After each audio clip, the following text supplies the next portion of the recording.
everyone. Everyone is so early. All right, we're going to do a sound check. Can everybody hear me? Yes, Yes. we're excited. Yes, thank you. Check mark. We win. Okay. So I did log in a little bit early, so we're going to give it like maybe 1 or 2 more minutes for folks who want to join to catch up with us. I know we're supposed to have quite a few individuals join us, so we're just going to hang out. Before we start, while we're waiting for people to join, if you guys have any questions, just right out of the get-go, go ahead and ask. I'll try to answer them as much as possible. I want to ask about how long will last our course. So the actual today's session is 3 hours, and there's actually 10 lessons. So no, excuse me, not 10 lessons. I'm lying. I have to do math. So it's 42 hours. I actually didn't do. So it works out to be how many lessons? 14, right? Is that correct? 14? Maybe. 14. Yeah. 14, yeah.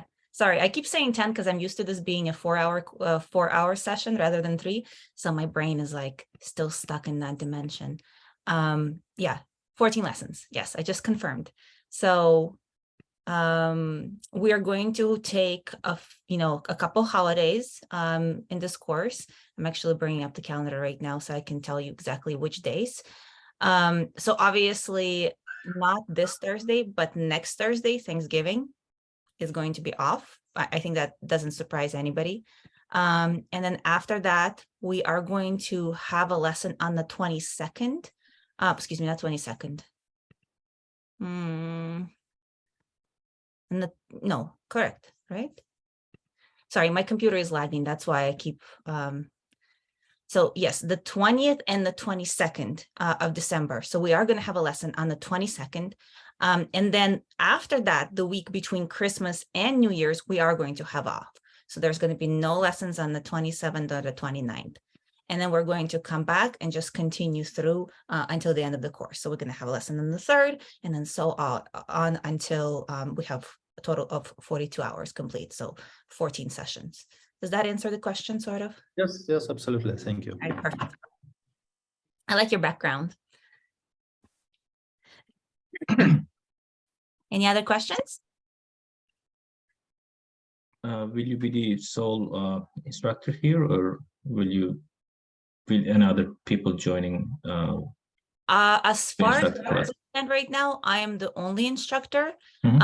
If we finish everything that we have planned for this course, all of the curriculum, and we want to have some kind of guest speaker, usually like if we finish early and we have like 3 hours left in the course, I will ask what kind of topics you guys want to, talk about an additional. And if something that I can't cover, we can always have a guest speaker, but that's usually the very last session. And it's very rarely that we like run out of material to talk about, but if we need to, we have that. I mean, in terms of syllabus, will you be following the web application automation, or will you be also pointing the desktop application automation as well? We're not covering desktop. So it's going to be essentially WebDriver, Python, and then we are going to talk about some other things like, Git actions. We're going to talk about Git and just kind of working with the code in general. But, obviously things like debugging or how you structure your framework, so page object model, or whether, how Cucumber fits in, how you can put a 3rd layer on top of it and have BDD. But we're not going to branch out into mobile, and we're not going to branch out into desktop. It's specifically just kind of the container is web and Python. I understand. Yeah, fair enough. Sorry, y'all. I feel like I'm kind of crooked, so I keep wanting to look to the left. Hold on. There. No, you're fine. I think I'm straight now. Perfect. All right, awesome. So, give me 1 more second. I'm trying to close windows I don't need so that they don't interrupt us. All right, so hopefully by this point, why are you messing with me? Sorry, I'm closing windows and it's refusing to close. That's what's happening right now. All right. I'm going to start off by sharing my screen. So you guys will see all of yourselves for a split second. I'm gonna get this all configured so it doesn't in our way. 1 second. Pin me. There we go. So we're gonna do this. And the first thing we want to do, right, is we want to pop open a new window. Just this. And if you guys haven't yet already, right, what you want to do is you want to download Python, right? And I actually did provide a link in Slack. So if you haven't got a chance yet, perfect time to do it. So go ahead and download Python. Now, you don't actually have to have the latest version, as long as it's some version of, Python 3, 3.8 is fine. Any version that you have. If you already have it installed, you do not need to download a new version. And the cool thing about this website, if you go to python.org/downloads, is that it actually already is able to tell which operating system you're accessing this website from. So that means you don't have to worry about picking whether you're, have to get the Windows version or you have to get the Mac version or the Linux version. It's actually going to figure it out for you. So just basically click the button and you're good. Questions? Awesome. All right, let's keep going. So additionally, I also did provide a link to PyCharm. Now, PyCharm does come in two flavors. What is PyCharm? PyCharm is an IDE, which is Integrated Development Environment, which is a very fancy way to say that it's an editor. It's a very fancy editor that lets us edit code and it lets us execute code.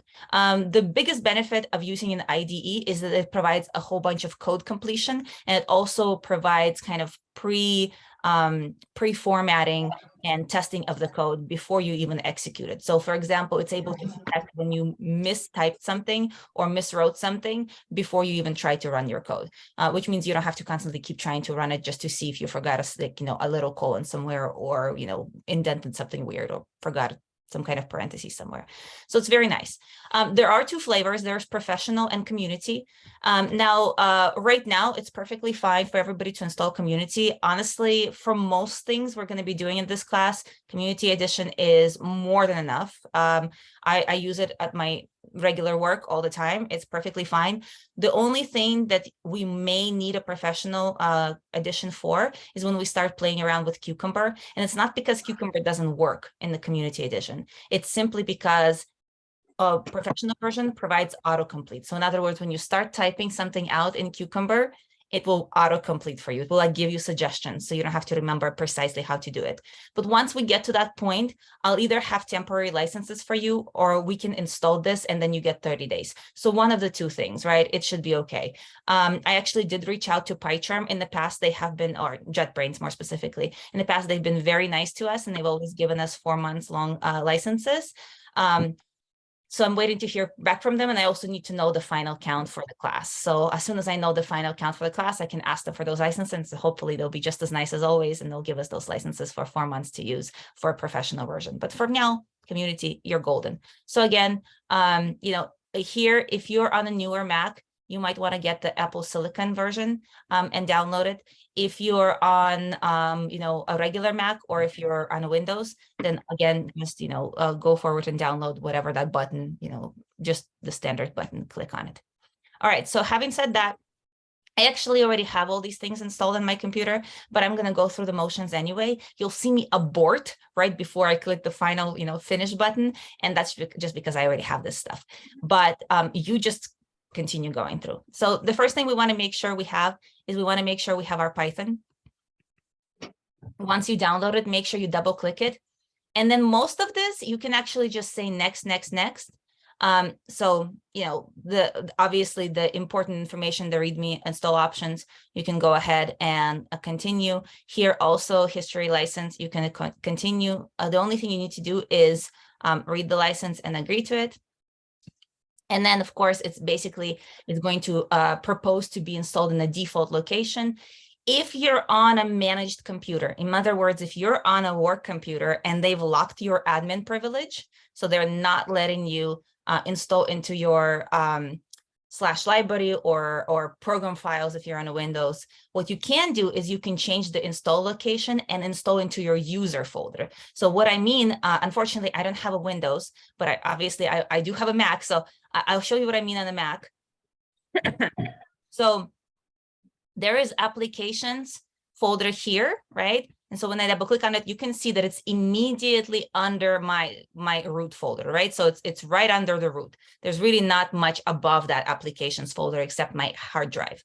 But there's actually another applications folder that you can place inside your user folder. See, that's also here. And that's a completely different applications folder. So when you're installing something, you can put the actual, the program either into your system folder, which is that other application that I showed you that's directly on the hard drive, or you can put it into this one, which is under your user. And for this, you do not need admin privileges.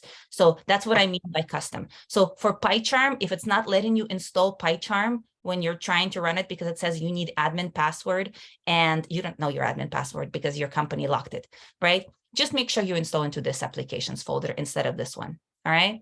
And then for Python, right? Same thing. By default, it's going to try to install it into like for Windows program files, for Mac, again, into, I forget actually where it installs it. I think library. That's right on the hard drive. But again, you can change the location of it. You can install it into somewhere in your user folder or somewhere in your own personal Windows folder, doesn't matter where. And then we will just configure path to point to it. We just actually will go, we'll configure it so that your PyCharm knows where to find that Python, even if it's not in a standard system folder. So just make sure when you install it, remember where you put it. You need to remember specifically which folder you dropped it into. That's the only hard part. Write it down or copy, paste it somewhere, but you want to remember that folder. Does that make sense to everybody? Any questions? So again, if you do want to change the install location, make sure you click on that custom button, and then you can select where you want to put it. And then if you want to change something completely different, let's see, for example, I want to do this. It's not letting me for some reason. Probably because I already have it installed, you guys. So I'm going to try not to mess my stuff up. And then you can also go here. Sorry, you can also go. Why is this thing going to be weird? Yeah. I want to go back to that button. Standard install. So over here, so there's two buttons.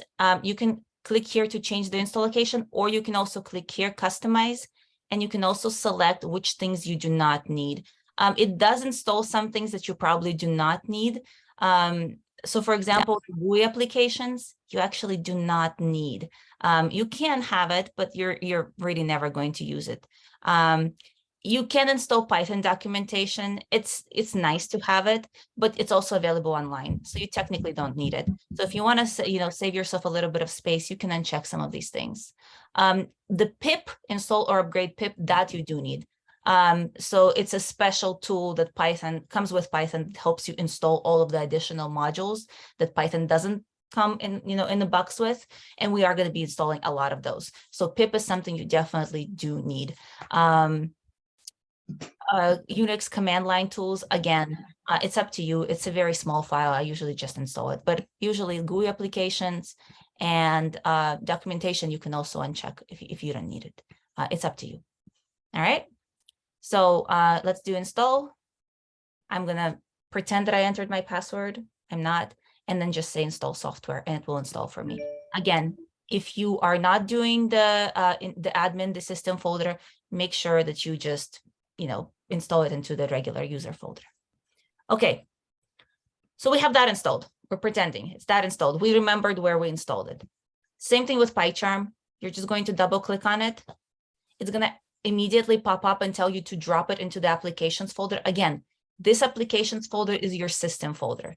If your computer doesn't allow you to install it into this applications folder, then just close this window, or rather you can leave it open. You can open your system settings.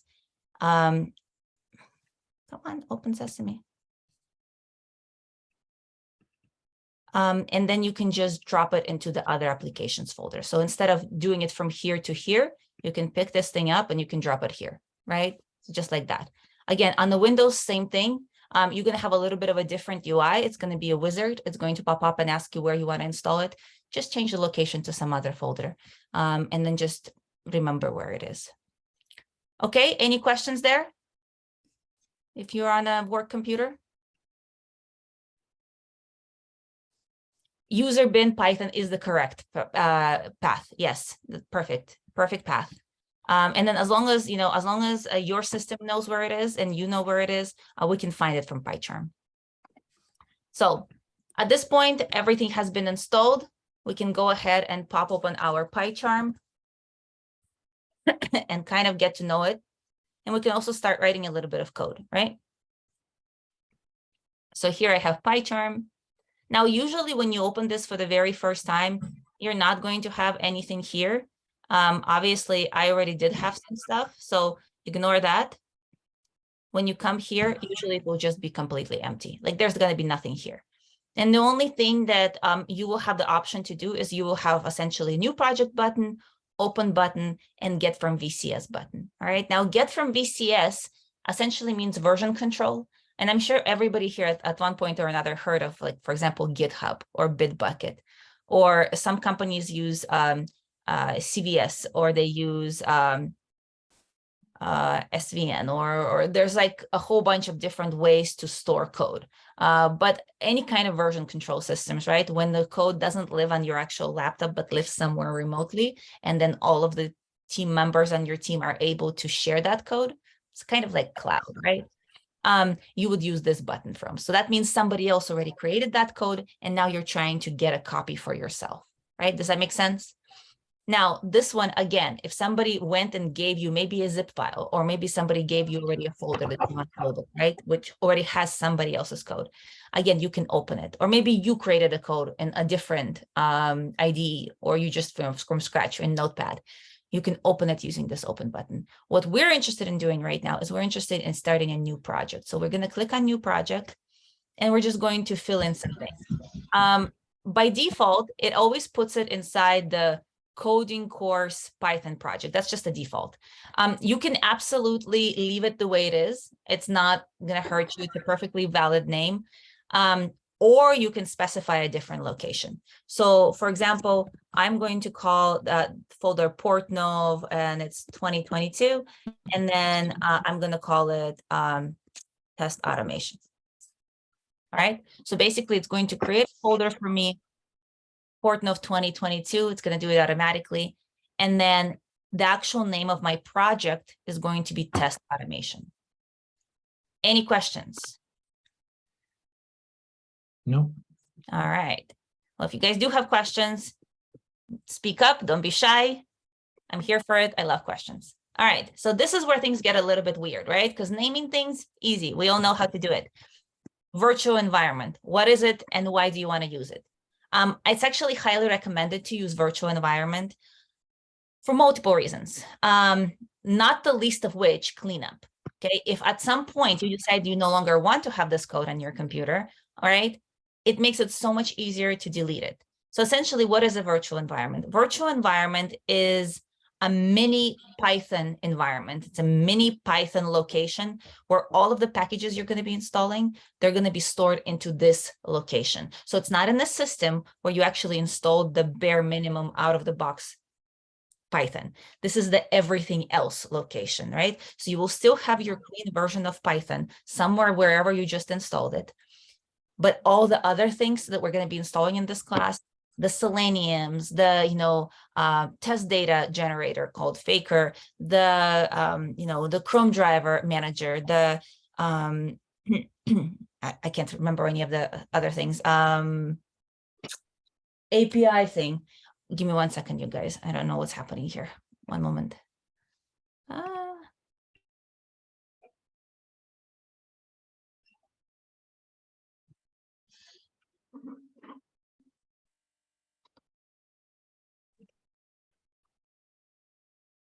Sorry, y'all. My 3-year-old decided to interrupt.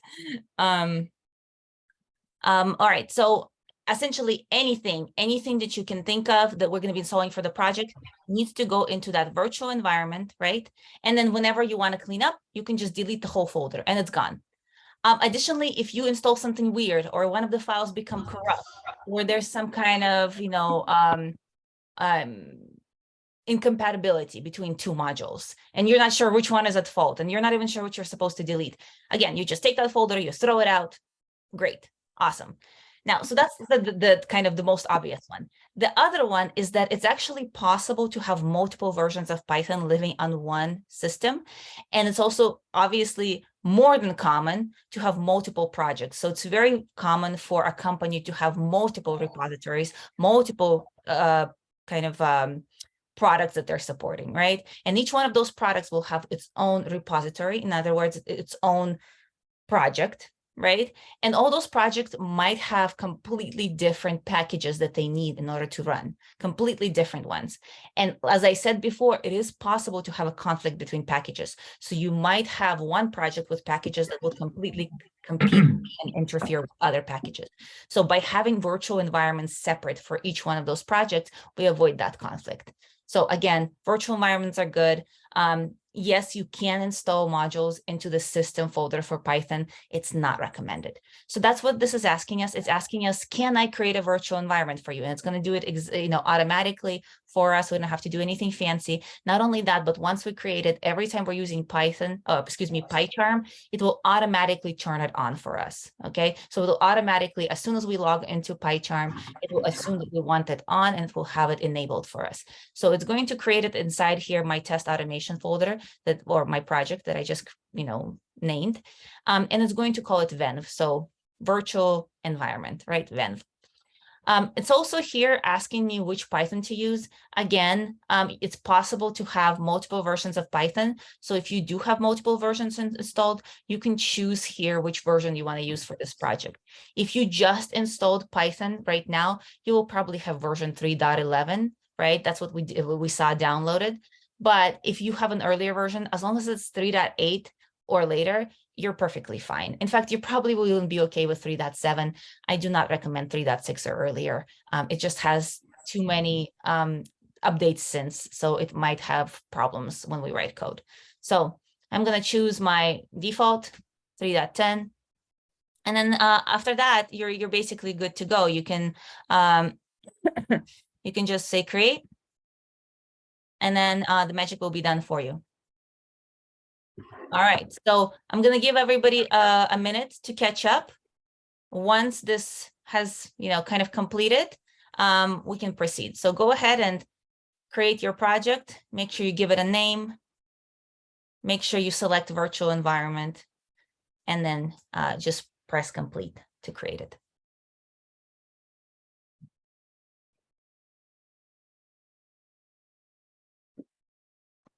All right. So hopefully everybody was able to catch up. If not, drop me a note. All right. So now, as you can see, when we created a project in PyCharm, actually on that previous screen, it did ask us if we wanted to create main. What is main? Any code. It actually doesn't matter if you're using Python, if you're using Java, if you're using C#, C++, doesn't matter. When you create an application, right, you will have tons of files. And when you try to run that application, the actual, whether it's a compiler, interpreter, whatnot, runtime environment, it needs to know which file is the starting point. It needs to know all this other code. How does it fit together? Where is the start? And so it's kind of a tradition to call that file main. In most languages, you will call it main. In HTML, it's actually called index, but nevertheless, the idea is the same, that you have a starting point. And that starting point, if you decide that you want to run your application, that's the first file that is going to get executed. So it's nice that it already created it for us. It's already kind of put a little bit of fluff template code inside there. We don't actually need it, but it's something for us to talk about, right, when it gets created. So make sure that you have a main file. If you did not create a main file, not a problem. All you need to do is you need to go to File and say New. right? And then you will select Python file, right? So you're going to select Python file, and then you can just give it a name. You can call it again main, or you know, whatever you want to call it, test, or I don't know. Don't call it class because that's actually a reserved word. But maybe I don't know, today. Doesn't matter. It doesn't matter what you call it. And then just press enter. It's going to create a new file for you. Again, the other things that you see inside there, sorry, I'm actually moving my Zoom panel. The other things you see inside here are really not important. It's just a template that's been put in there. You don't have to type it out. It doesn't have to match. As long as you have a file that has a py extension that we can start writing code into, you're golden. Now, oftentimes when you do create a file, you will see this piece on the bottom that says if name main, and then it has a little bit of code afterwards.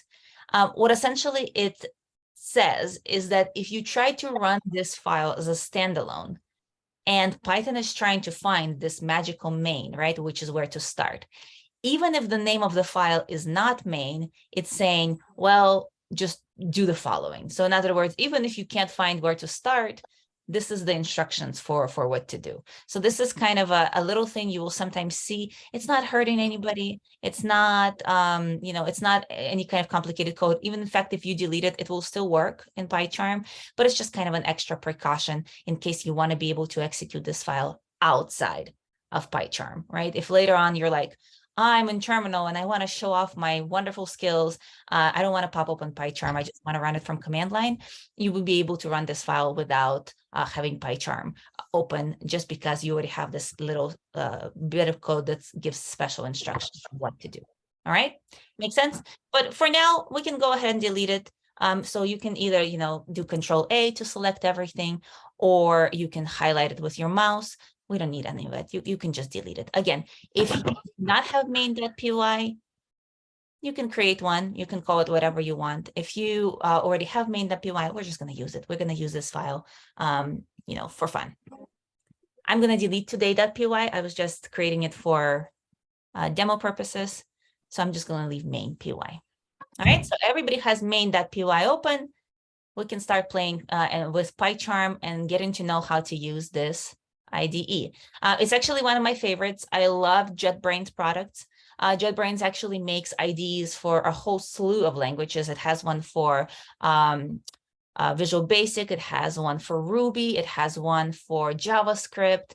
Obviously for Java, IntelliJ is one of the most like industry leaders. So a lot of different ones. They're all very similar, which is nice because when you're switching from one language to another, you don't have to relearn a new IDE. They're very similar. So I like using their products, and it's very intuitive.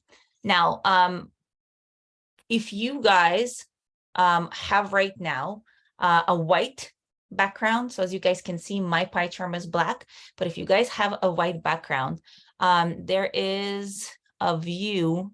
So go to view and you can say appearance. And wait, am I in the right place?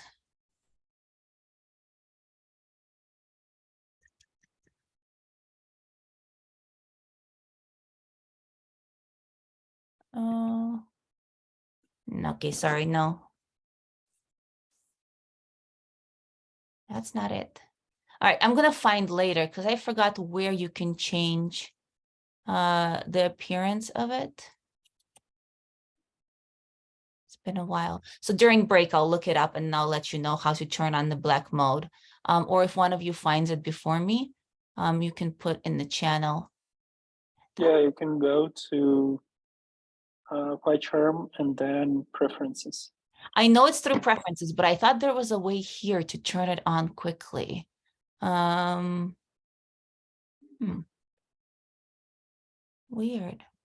Did they remove it for some reason? Maybe I'm used to the professional edition. That's why they don't have it. Okay, maybe it's in professional. You can go through view, but here not. I guess not. Right upper corner, sign gear. Right upper corner. Wait, computer just weirded out on me. Mm. Come on, PyCharm, come back. It's not that important, I guess, white or black. Okay, hold on. Let me close it because it's having an issue.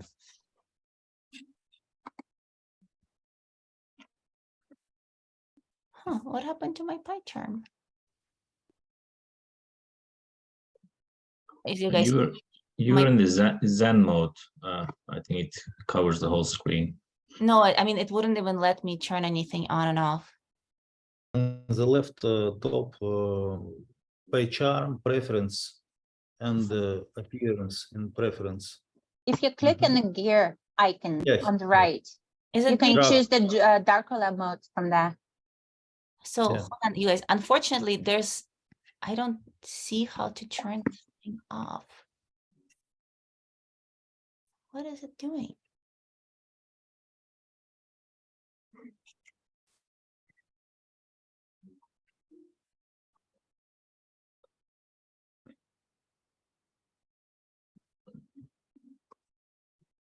I think function F11 brings you back to the main screen. You think so? Because for some reason, it's not doing anything right now for me. Nope. Oh, excuse me. Try go to window, I think. And then window, can you? No, it's not letting me do anything. My PyCharm Okay. completely gave up on me. You were in presentation mode. Go to view. I'm and just gonna exit do the this. Yeah, presentation. tool windows, or appearance view, then appearance, and then click toolbar, window bars, and then everything. Weird. Why did it do that? So exit the additional mode, some kind of. So go to view. Appearance, yes, and then navigation bar. No, exit but it's distraction-free turned mode. on and off my. On the uh, second. Maybe it's distraction-free mode. Oh, Mhm. oh, Yeah. I didn't know that was the thing. I'm learning with you guys today.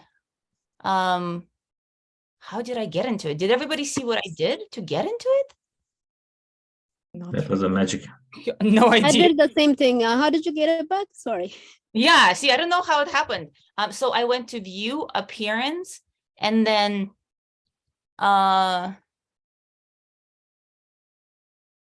I think you put the Zen mode on. it said distraction free mode, and I said exit distraction free mode. So for example, it was like this. Well, it was worse than this. I don't know how I did it. But when I went back and I said appearance, I said exit distraction free mode. Got it. Okay. Yeah, I don't know how that happened. But anyways, if you go to PyCharm preferences and then you go to appearance here, you can choose a whole bunch of themes. And actually you can go and you can download more. So if you go here, get more themes, you can download additional ones. But mine is actually just Dracula, which is a very funky name, but it's just makes my background black so that it doesn't hurt my eyes. And I know most developers prefer black background. So if you're one of those people who likes to kind of be dark and mysterious, you can choose Dracula mode. All right, cool. So we're here. The cool thing about this is that we're already ready to essentially write code. We can immediately write it and execute it. So I guess let's start from the classic, right? Let's start from hello world. I think that's what everybody does the first time. So in Python, it's very easy to output anything into the console. You're just going to use the print function. And as you can see, as soon as I enter 2-3 characters, it auto-completes for me. And that's that beauty of IDE. So we're going to go ahead and type print. Now, I always encourage everybody in my class to be lazy. In this case, being lazy is good. And I know that most people are like, you're taught through your life that lazy is bad. But here, when you use autocomplete, when you use shortcuts, it actually helps you avoid making typos and helps you avoid making bad indentations. And in Python, it's very important to have correct indentation and correct spelling of all of your words, of all of your code. Even if you make one typo, like one for example, you do capital P instead of lowercase p, or you put an L instead of an I, it's not going to work. So it's good to be lazy. It's good to type in a few characters and then use autocomplete to finish the rest of your code. That way, you know for sure that your IDE knows what, what you're trying to do. Like it basically collaborates and says, yes, I understand. I think I know what you're trying to do. This is how you do it properly. So go ahead and try to be lazy, try to use autocomplete. Again, in order for it to autocomplete, you can just type in a few characters. As you can see right now, it's not auto-completing for me. So what you can do is you can also kind of recall it. You can say, wait, I want it back. You can press down Control and space, and it will do it for you there. So again, you can either type it, right? So you can either start by typing it and it's going to bring it up. But if that doesn't do it, so for example, it went away right now, you can do Control space and it's going to autocomplete for you. Very cool. Now in Python, there is no semicolons. You don't have to worry about, blocks and defining, curly brackets. What you do need to worry about is indentation. So here we only have one line of code. We don't have to worry about indentation. But if we start creating more lines of code, then we have to be very careful how they line up. So you can't just, take a space to the left or take a space to the right. They do have to line up one after the other. So here we have print. Let's print hello world. Or maybe instead of world, we can say hello and somebody from the class, whatever you want to say hello to. So hello, everyone, right? And then after you have your code, two ways you can execute this code. One is you can right click on this file. So I'm right clicking and over here you have run main, right? So you can do that. Or you might have already noticed over here in the top corner, it actually already has a default main selected, right? Has main. And so you can just press the button here and run it. So when you run the button, it's going to pop open a new panel for you from the bottom, right? The execution panel. And here you can see that it actually did print out the statement that we wanted it to. So essentially here it is, it's saying I'm running your main, it's giving the full path, right? And then it's saying, hello, everyone. Very nice.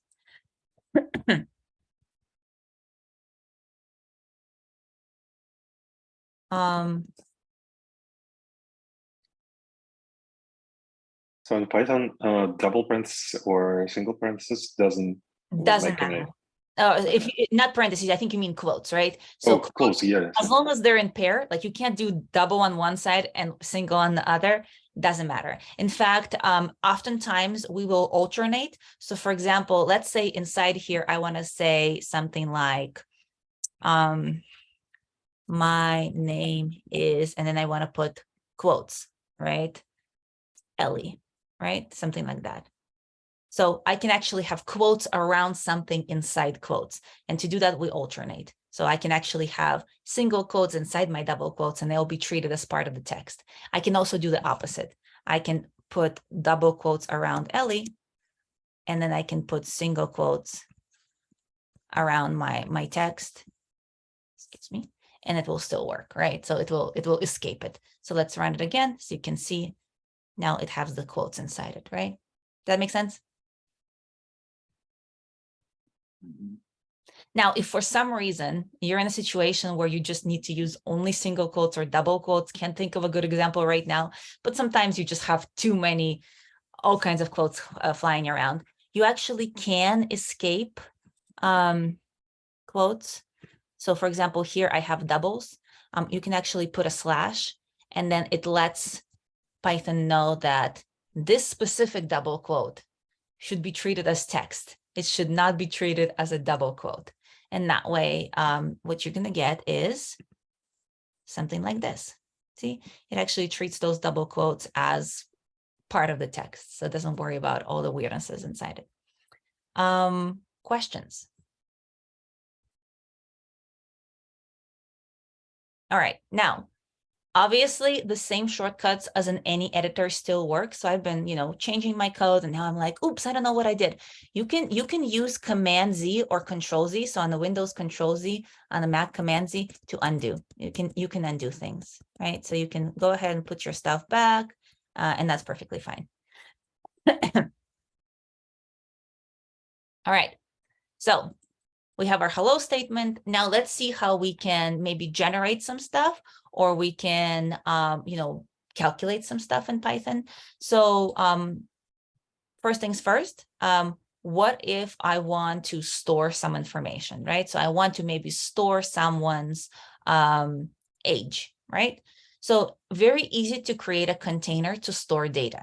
Of course, almost in any coding language, when we create that container, we're going to call it a variable, right? So essentially a variable is just a name for a container, right? Somewhere in memory of your computer, right, there's going to be a little bit of space allocated to store this data temporarily, right? You're not writing it to the hard disks, it's just in memory. But because there's a lot of data flying around, right? Just imagine like a refrigerator, right? A large refrigerator with lots of Tupperware.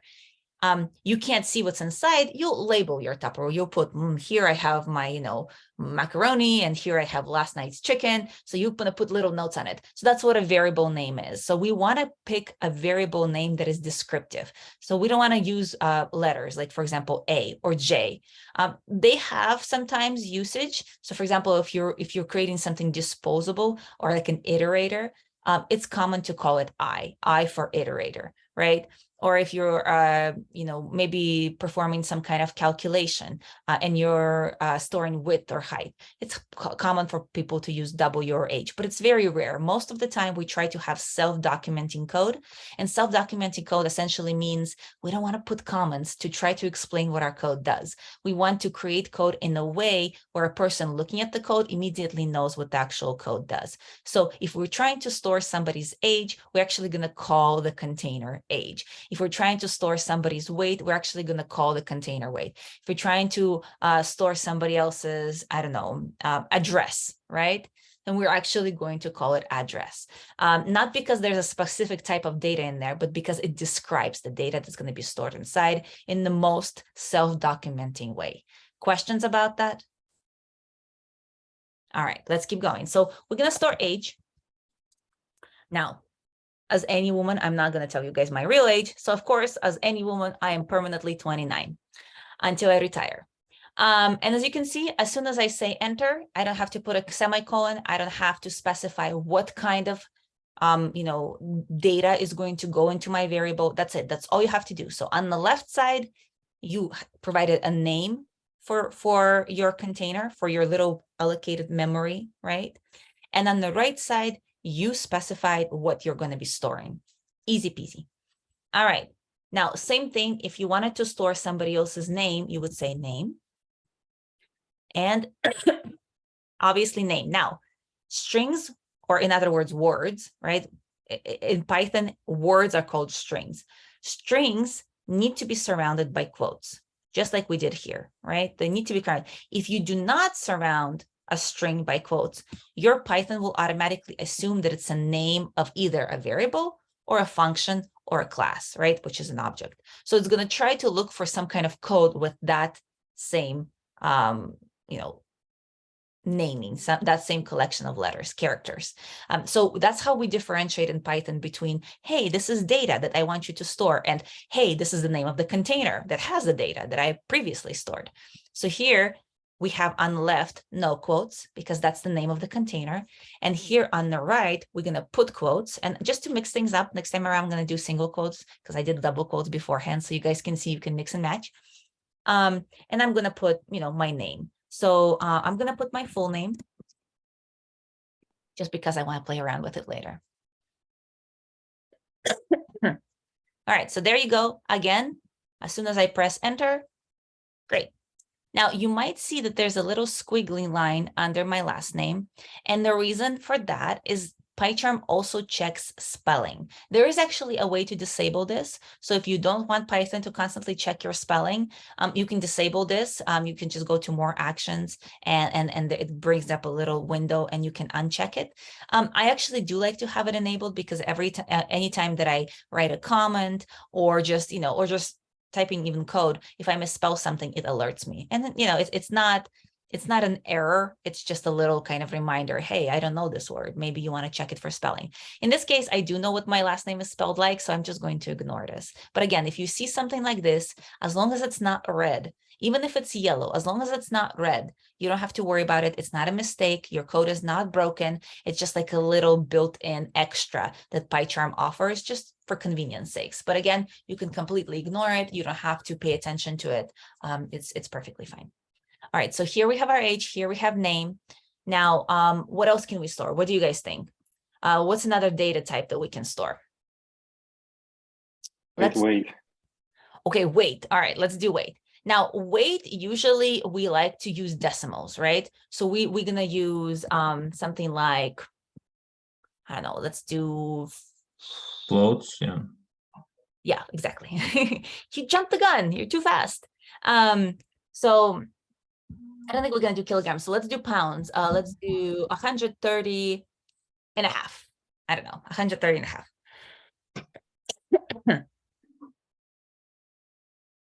Now, funny enough, in Python, when you write a decimal, it's actually immediately stored as a double, okay?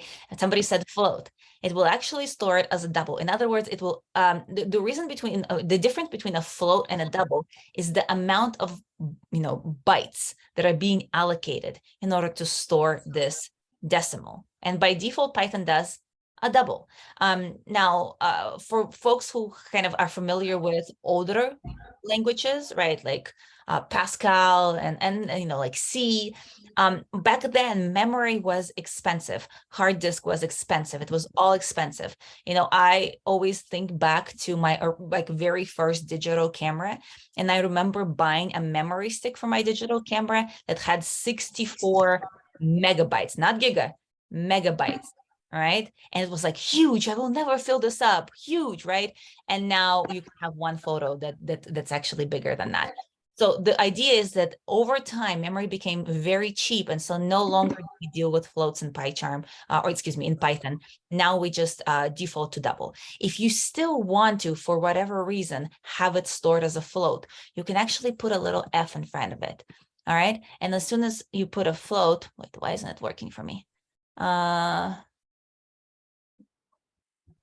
Not working for me. I mean, you can cast it also, but there's a way that you can, wait, are you putting it at the front or at the end? I have to remember. See, as you can see, I very rarely do it, so I don't even remember how to do it. I'm gonna have to look it up, but actually, let's do it together. We can look it up together.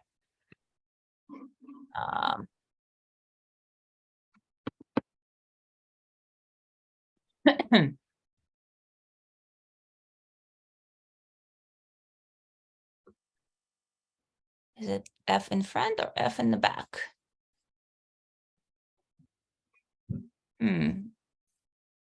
There is a way to do it if you put a little F, but even this thing doesn't tell me how, just because it's so not common, you guys.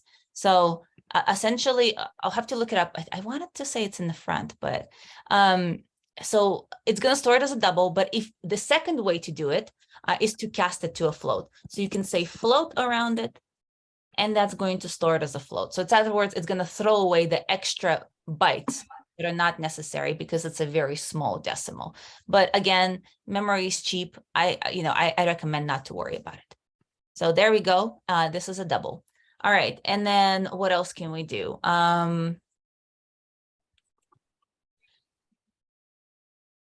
can't come up with anything else. We can also create an object and store it, but we'll talk about that a little bit later. All right. So here we have a whole bunch of data. The cool thing about IDE, right, is that we can actually use the autocomplete feature to kind of remind ourselves, what can we do with this thing? So let's start with age. With age, we can say age dot, and it's immediately going to pop open a whole bunch of kind of options for us, right? So it's going to pop open a whole bunch. So for example, we can find out the bit count or bit length of this age variable, right? So for example, if we do bit count and we say print, right, like this. So we're going to put print, and in parentheses, we're going to put age.bit count. When we run this, it's going to tell us how many bits are being used to store age. right? Does everybody remember the difference between bytes and bits, right? So a byte is 8 bits, right? So it's saying I'm using 4 bits to store the number 29, right? And if we do the same thing with weight, and we can say dot, again, same thing, right? It says, oh, I recognize this thing. I know what this is. This is all the things that I can do with it. Now, as you can see here, it doesn't really tell us how to count how many bits, but you can actually check, is it an integer? So if you, for example, store 130.00, right? You can say, is it an integer? And it will actually try to cut off the extra zeros to let you know, is it an integer or not? So we can try that right now. We can say is integer, right? And we can run it. And it's going to say, no, it's not an integer. It has that extra bit after the decimal, right? It has an extra bit. So if somebody stored it this way, right? It's going to say, yes, true.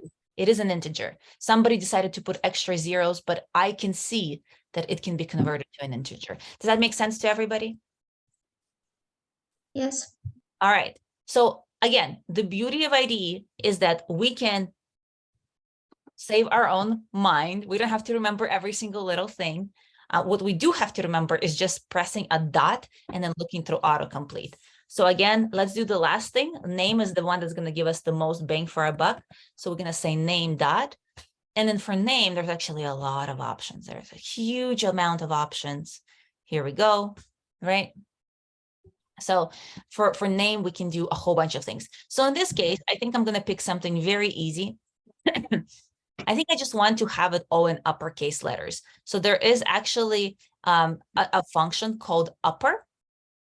You might have to scroll to the, a little bit. It's closer to the bottom, or you can just type in the first few letters and it's going to filter for you and only show you the functions that actually have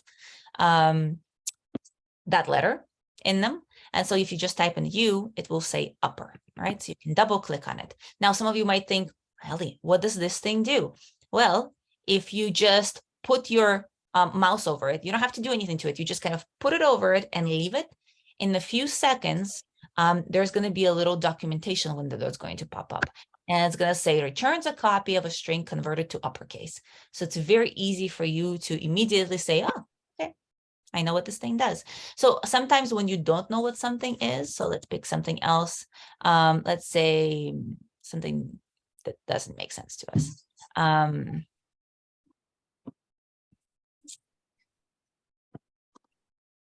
Maybe, let's say split. Like, what does split do? I don't know. Let's do split, right? You can hold your mouse over it and it's going to give you like a very nice, what does it do, right? So it returns a list of substrings in a string using separator as a separator string.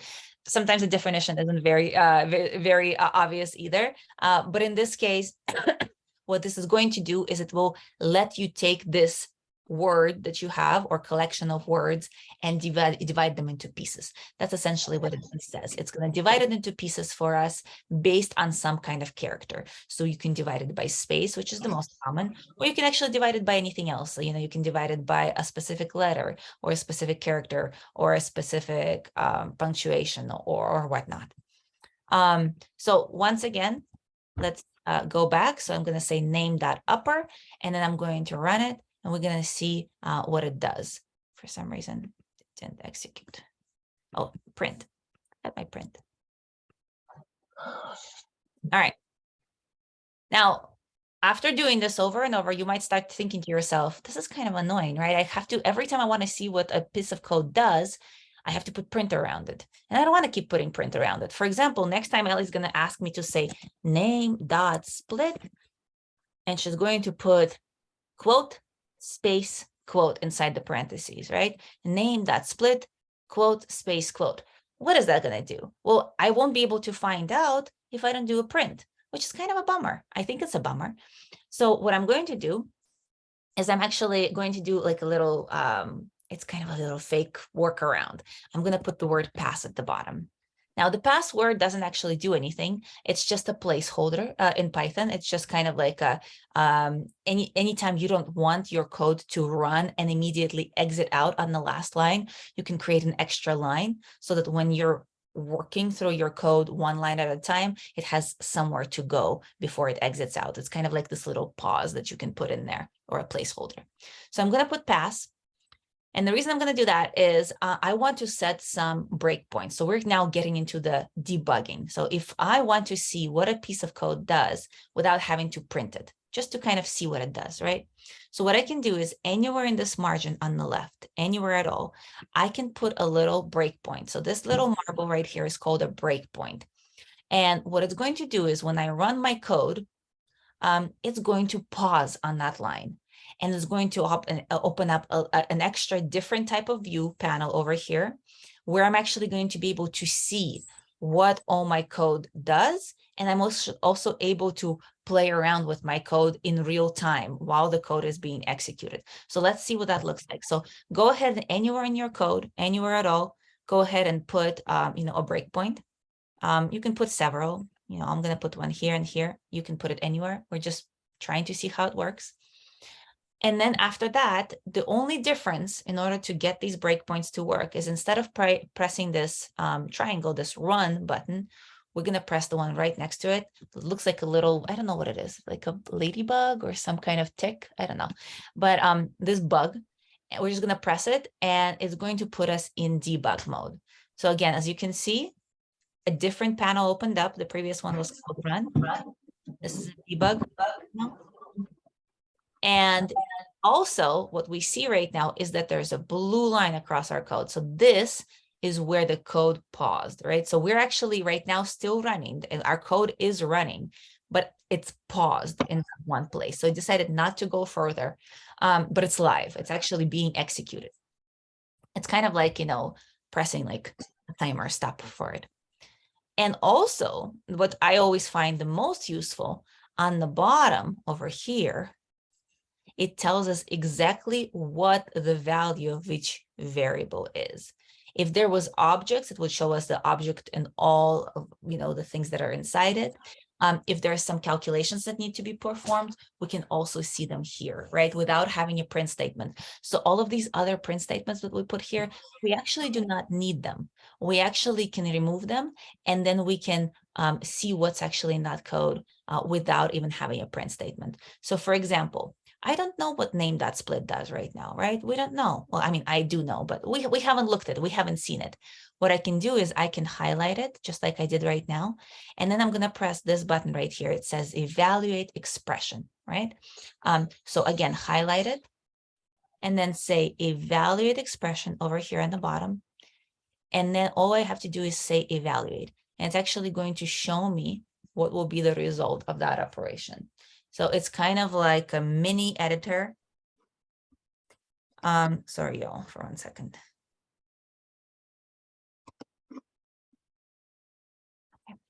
So I don't know if you guys heard a second ago, like a weird sound. You'll hear it sometimes during the course. My younger son has type 1 diabetes, and so that's his monitor goes off whenever his sugar is either high or low. So if you hear that sound, most of the time I'll just check and then ignore it, but sometimes I might need to pause and run away for a few seconds. Yes, somebody raised their hand. Breakpoint on the window. The What black, on the window? yes, on the window. Right here? Yeah, this is for Max, but mine is the window. How to make the breakpoint? Or is it the window? Did you double click? Does it look like this?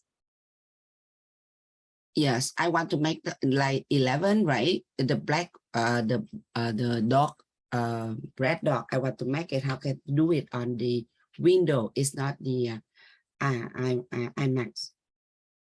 Oh, on Windows. Okay, I understand. Yeah. It's the same thing. So for you, it probably looks white instead of black, right? So does it look like this for you? No, I want to make a breakpoint. The Oh, I understand, but does it breakpoint. look like this for you? So Yeah. for you, there's going to be a margin right here. Again, you're going to look where it's going to start turning gray. So instead of white, you need it to look gray, and then you can Yes. click there. So click in the gray area. Got it. Yeah. Did you find it? Yes. Okay. By the way, if you guys don't have line numbers, right, you can Yes. enable them. You can enable them. So again, in that same gray area, instead of left clicking, right click on it, and then you can say show line numbers, and then you'll have line numbers, right? And then the area between the line numbers and the actual text, the gray area, that's where you click to set a breakpoint. All right, make sense? Yes. Awesome. And Perfect. on the debugger, my evaluate expression is gray out. I cannot click on it. How can I turn it on? Right. So your code actually has to be active. So now that you have a breakpoint, when you're Yes. running debug, that's when evaluate expression is going to become live.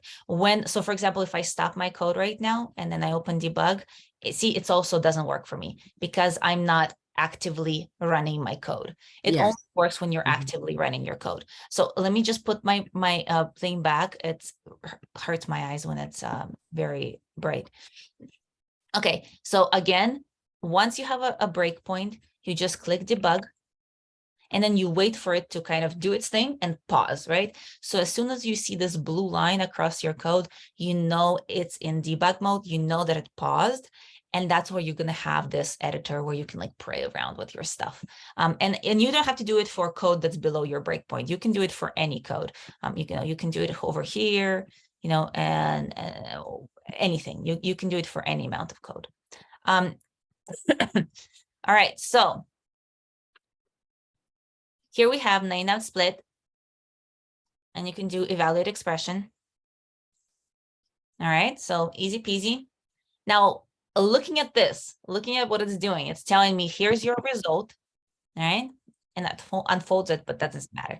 It says, here's your result, and it says list, and it has 2 after it. It says list 2.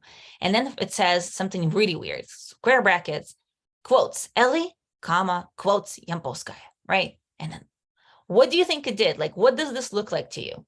What do you think it did? Now, look at the name of the function split, and then what do you think happened? It separated first name and last name.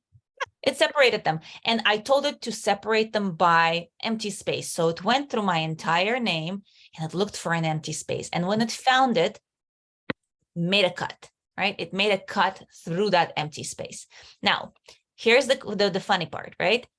What do you think will happen if I put, let's see, say the letter A inside there? So instead of space, right? Right now I have a space. I put a letter A. What do you think is going to happen? I'll give you an error. Print a day. So I have name dot split, and instead of empty space, I say A, right? So it's not going to be an error. It's going to have 0 problems with me putting A in there. What do you think is going to happen? You guys, you can just speak up. You don't have to worry about raising your hand. Open forum. So it's gonna divide from the first A on your last name, I guess. Okay. Every time it hits an A.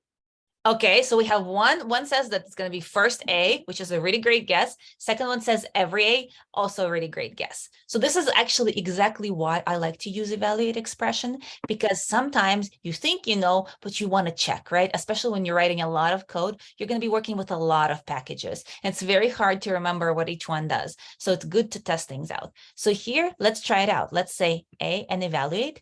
In this case, something really funky happens, right? I have this like, what happened? So now I have a list of 4 pieces. There's going to be 4 pieces. And okay, that made sense. But I have my first piece, second piece, third piece. And then what happened here? Why is there nothing in there? What happened? Let's try to figure it out. What did it not like? Or is this a mistake? Why? Why did it do this? What do you guys think?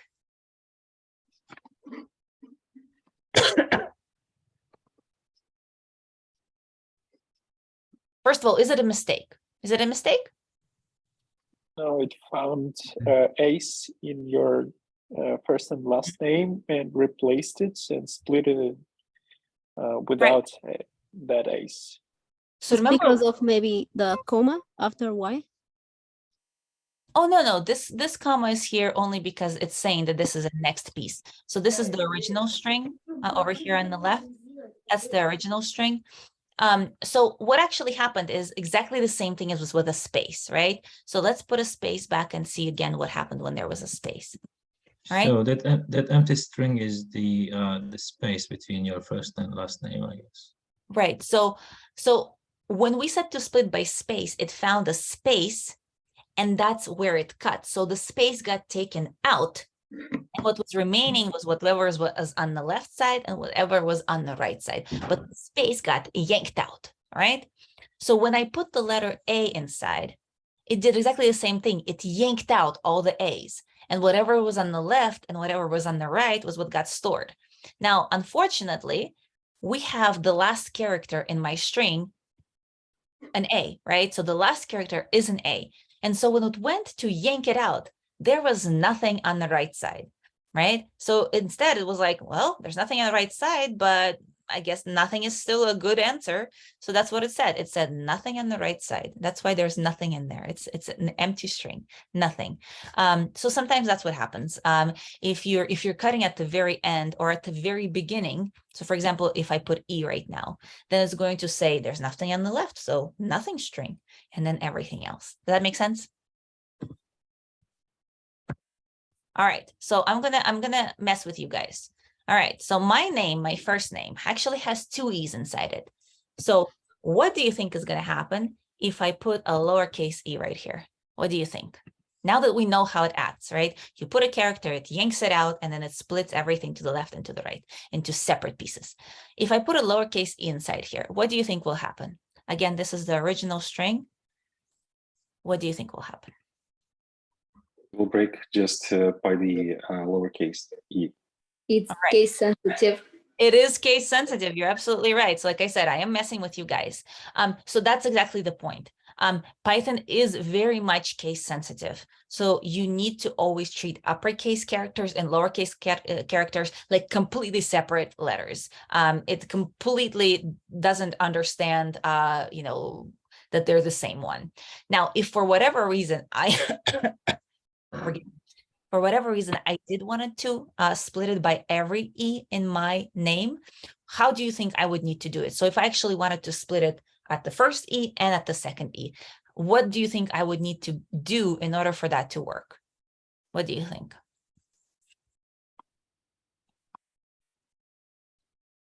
Don't think about code. Just if you were like, I really wanted to treat all E's the same. What do you think you would need to do?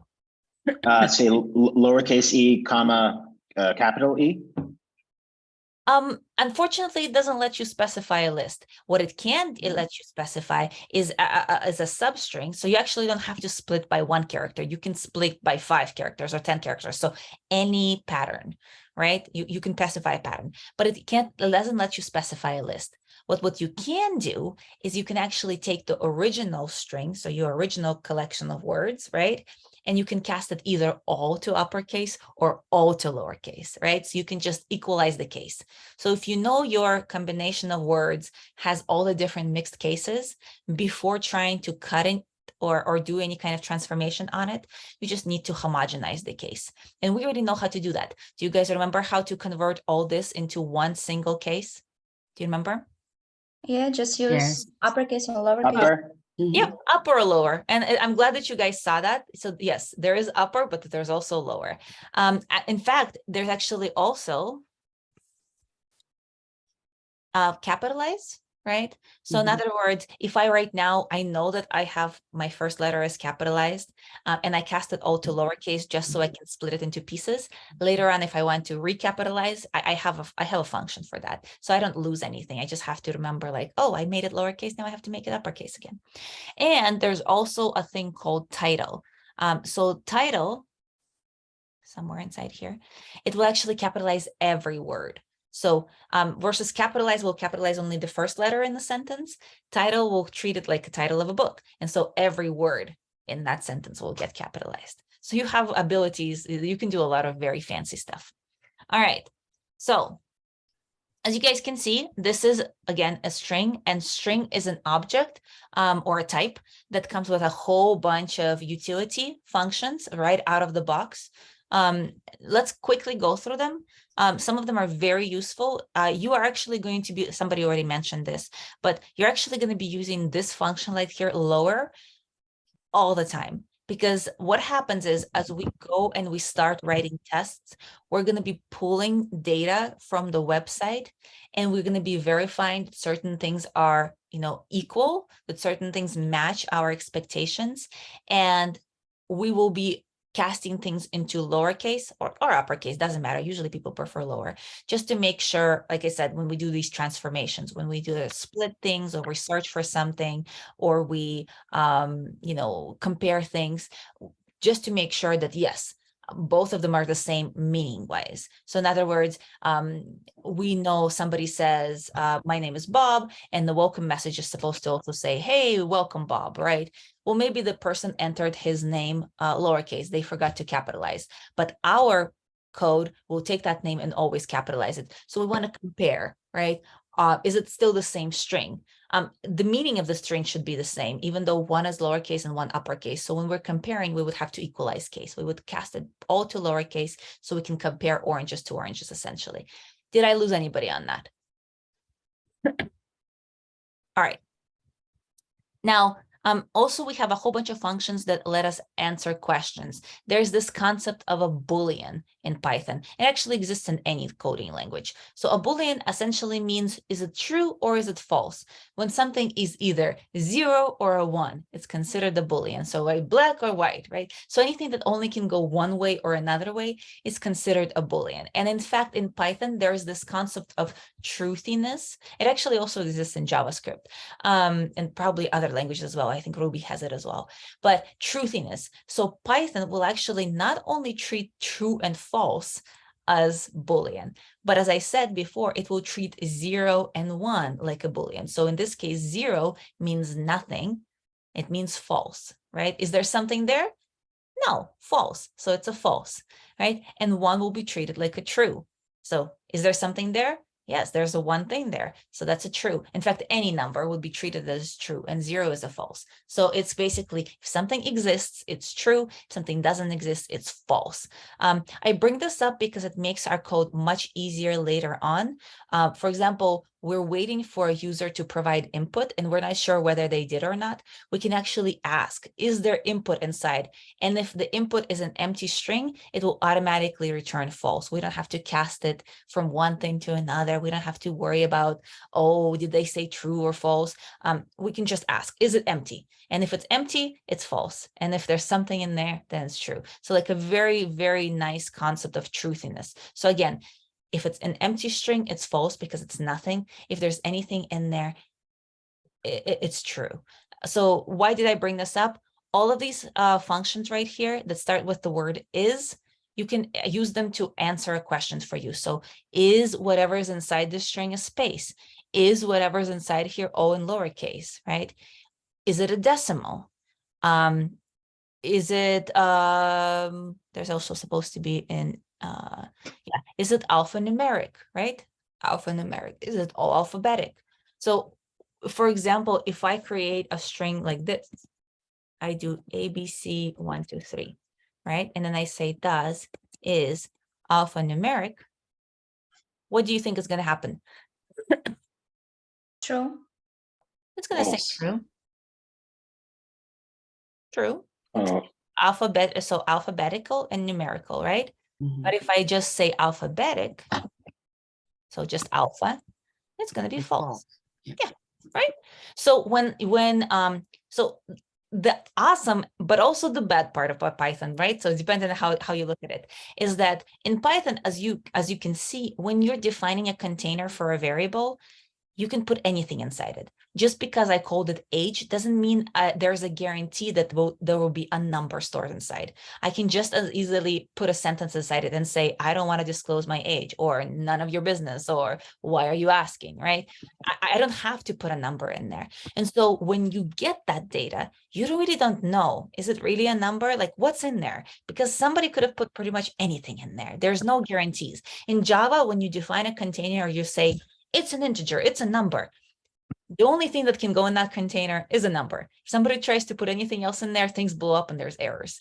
In Python, it will be like, me, I don't care. I'm a container. You put something wrong inside me, yes, your problem. So it's very useful to have these questions. So when you get your data, you're like, I don't know what's in there. Let's check. And you can check, is it alphabetical? Or is it some, is it a decimal? Is it alphanumerical? Or it might be just a whole bunch of gibberish and exclamation marks, in which case you're like, bad data, try again, right? Makes sense. All right.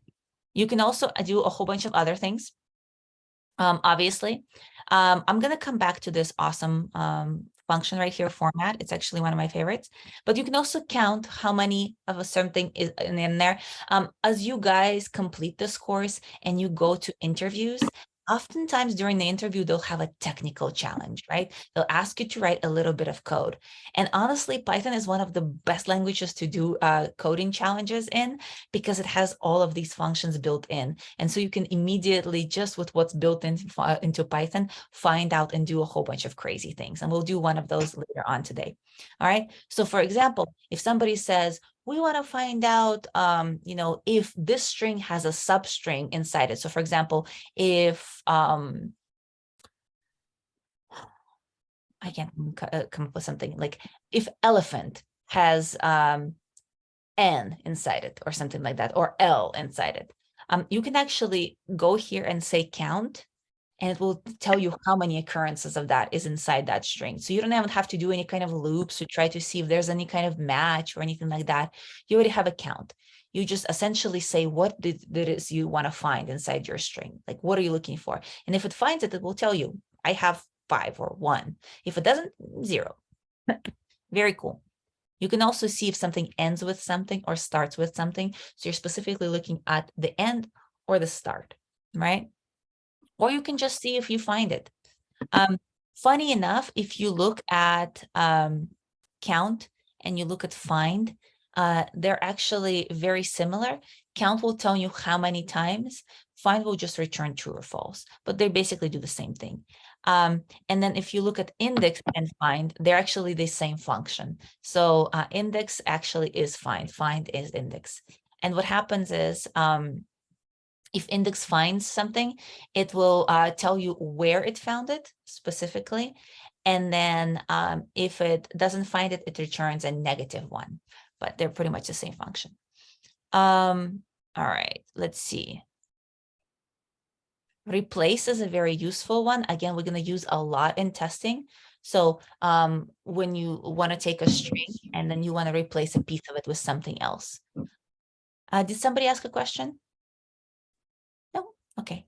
And then one of my favorite ones that I use all the time, like ridiculously all the time, is strip. So again, when we're starting to deal with HTML and we're pulling text in from the website, oftentimes there's going to be a lot of white space padding on the left and on the right. And what you can do is you can actually strip off that white space using this strip function. So if you have something like this, where you pull it out and you have a whole bunch of space here and there, you can actually use strip and it will completely remove all those spaces. All right. What else? I'm forgetting.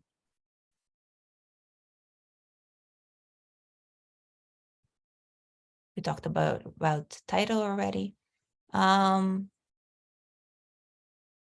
Okay, the rest of them are just kind of, so R means right. So you're, for example, looking for index from the right rather than from the left. So basically from the back. So anything that has the letter R in it, it's just basically the opposite direction. So I'm not going to go over them. All right. So I said I'm going to come back to this format function right here, format. Now, the reason I love it is because you can actually create very complex strings by using this function. And so I wanted to show you how to do that. All right. So what we're going to do is we're going to once again put print statement.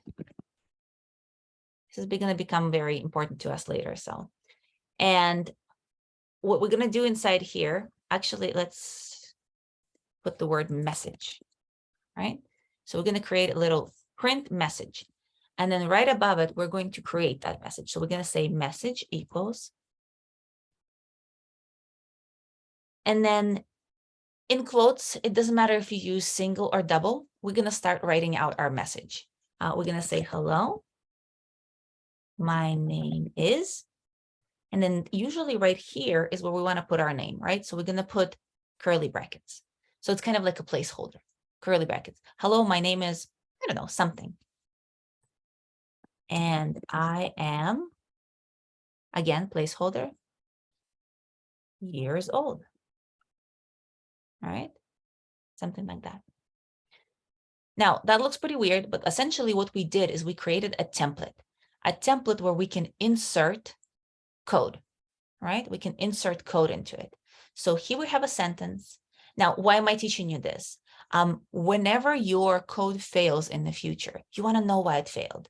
And so this way you can embed messages into your code in the future. And you can tell yourself in the stack trace, right, as it fails, in that console where the actual failure message gets printed out, what went wrong? You can leave yourself breadcrumbs to follow. So by creating these kind of templates, you can later on insert the variables into these curly brackets, right? You can insert variables and that way see what went wrong. So for example, you can say, I expected to see this, but instead I saw that. And then you can tell that the two things are not the same.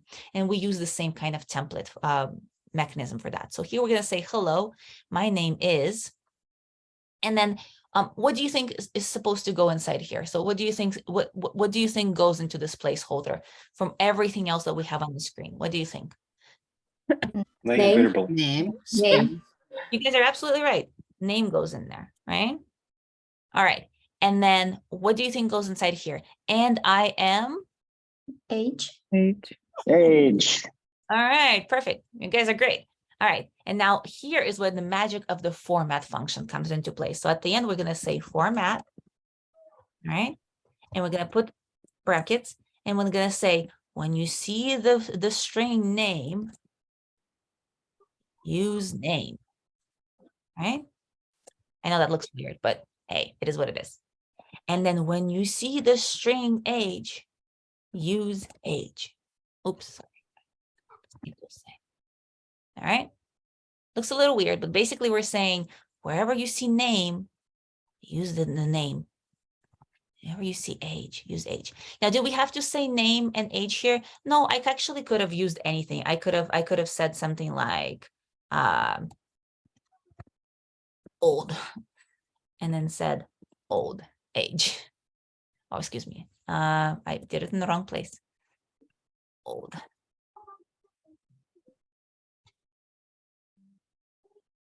Right? Or I could have said years.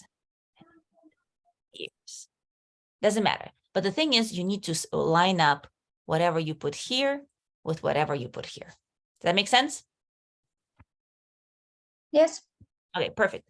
Now let's see how that works. So we actually, we can actually stop the debugger. We don't really need it. And we can just run this thing. So we can just run it. And we should see a nice little message at the end. So it says, hello, my name is, it has my name, and I am 29 years old. All right. So did that work for you guys? Yes, What? but we don't need Right, this perfect. function for Yes, it did. We don't need it. There's actually a workaround as well, but we'll get there. All right. So can you tell me what's wrong with my code? Why is my code all broken? They have extra space. I'm sorry, one more time. It is have extra space. Yeah, too much space. Now, how do I fix this? Use the function split. But okay, split is a good one. You can split, but when we split, it creates a whole bunch of pieces, right? And I don't want a whole bunch of pieces. I just want to get rid of space. So do you, we should have a command to Right strip or left strip? all right, Use so strip. not split. Yes, strip. Strip. Strip. Yeah, I mean Strip. strip. Not No, space. good. I'm glad you got it. All right, so strip. Now the question is, where does this command go? Where do I put this strip? Let's pretend that I want to keep this the way it is. I don't want to mess with that piece. So somewhere in here, I want to be able to put strip. Where do you think it's going to go? In format after name, we have to put dot and strip. Yeah, so this is the actual container with the data, right? This is the container with the data. And what we can do is before we assign it, we can modify it quickly. So we're going to take out the data and we're going to say strip. All right. And by the way, by default, it already is going to strip spaces. That's like the default value. So if you're stripping spaces, you don't have to specify any kind of other character. Does that make sense? So if you wanted to, for example, strip stars off or underscores or I don't know, slashes, you could put quotes and put a slash or underscore, whatever. But if you're stripping spaces, it already thinks that's the default. So you don't have to do anything. All right. So let's see if that works. Did it work? Did it help? Yes. All right, perfect. Awesome. Now, somebody brought up the fact that format function is kind of no longer the thing. It's still being kept around because it's been used for years since like Python 2 in all the code. So they're trying to keep the code backwards compatible. But there is now a new way to do a format. So we are going to see what that looks like. There's a shortcut in PyCharm. If you do Command D, if you're on a Mac, or if you're on a Windows Control D, it will actually duplicate a line of code for you. So that's how I'm doing this magic right now. All right. That's how I'm able to write this code very, very quickly. I'm duplicating. So you don't have to highlight it. See, do you see how I did not highlight it? I did not do this. I just pressed my mouse anywhere on that line of code, doesn't matter where it is. And I did, again, on a Mac Command D, on a Windows Control D, and it duplicated it. Easy peasy. Now, the reason I like to do this is sometimes I want to keep code for later. So I don't want to get rid of it yet. I want to keep it as a reference for myself for later. But I also don't want to start writing a new line of code completely from scratch. So what I'll do is I'll duplicate my line of code and I'll comment it out. All right. Now in Python, if we want to comment something out, all we want to do is put a little, hash sign in front of it, or sharp if you're from, musical. So you just put a little hash sign in front, and it's going to comment it out. All right, that's very easy to do.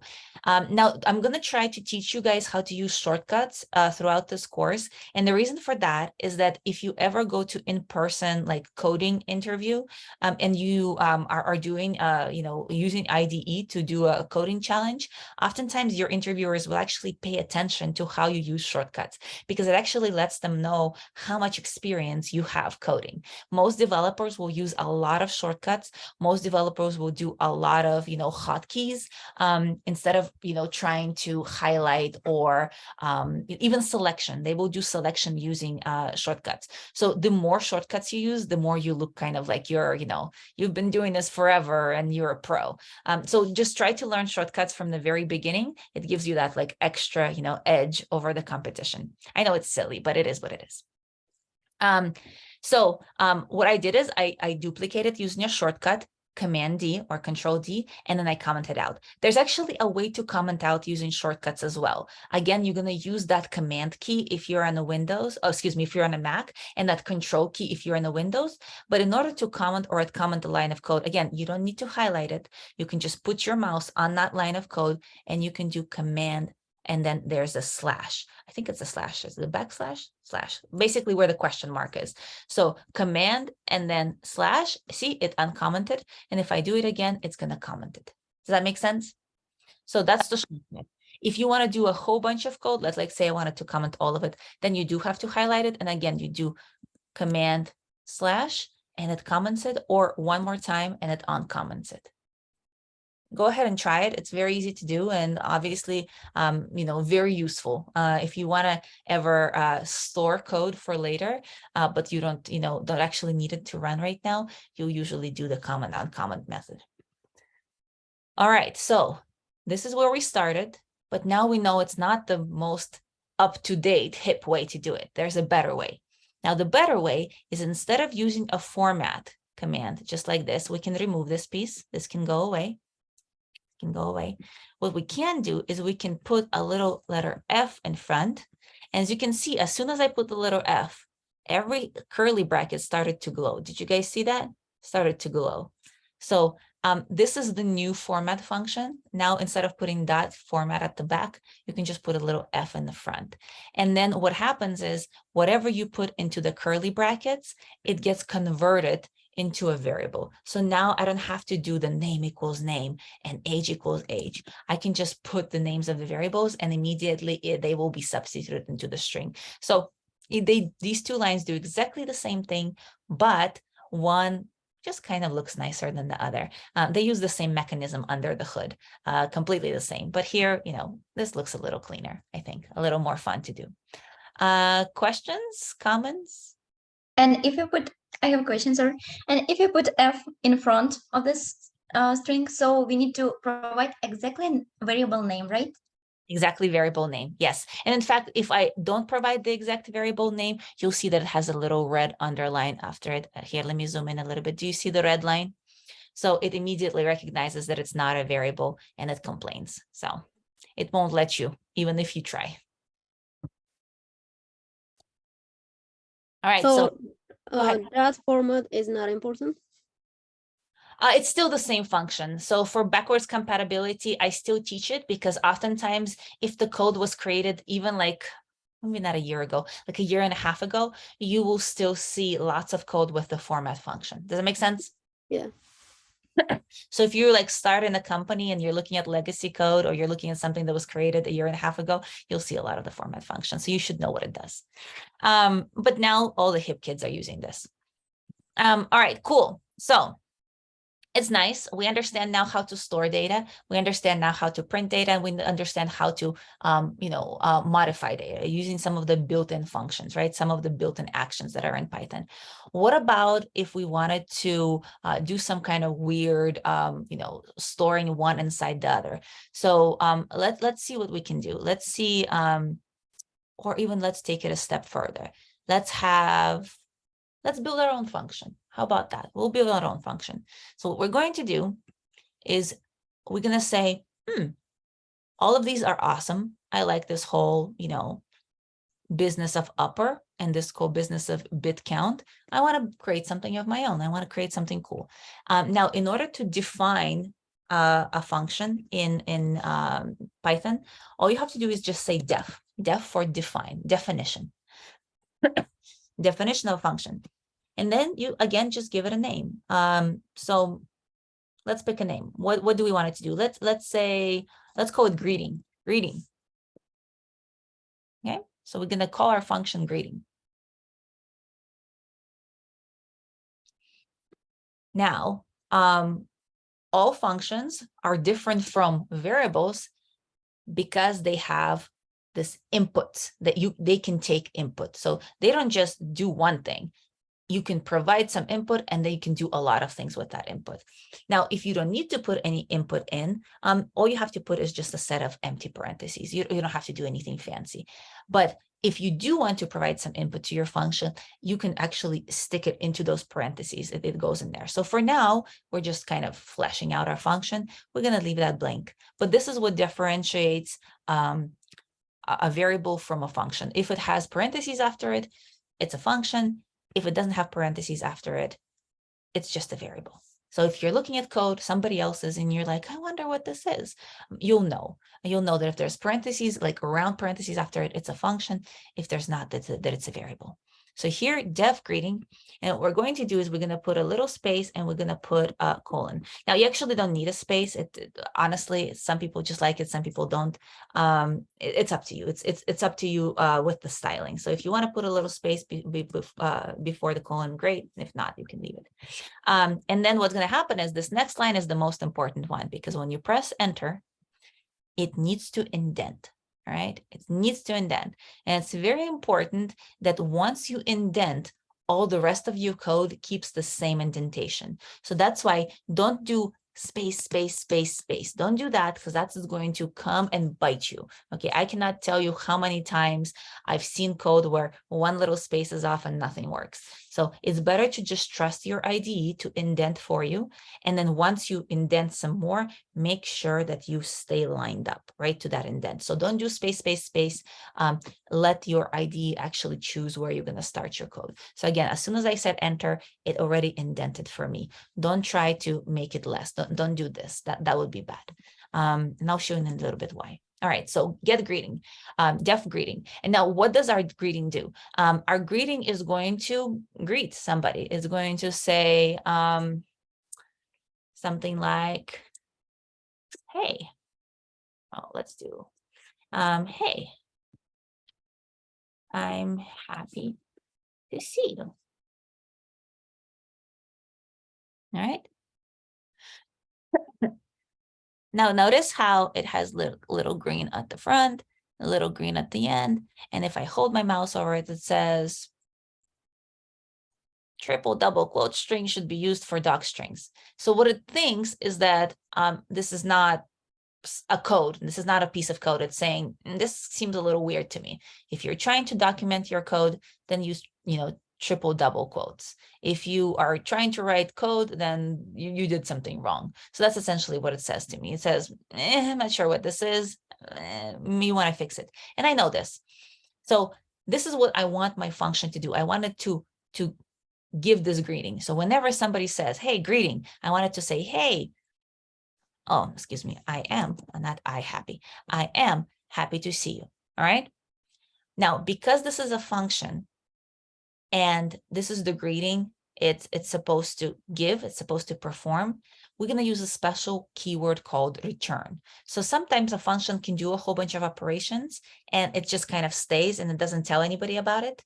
In this case, we actually wanted to speak it out. We actually wanted to share this greeting with whoever calls this function. So we're going to use the word return, right?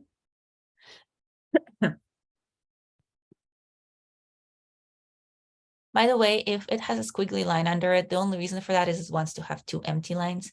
So if you do another empty line, the squiggly line will go away.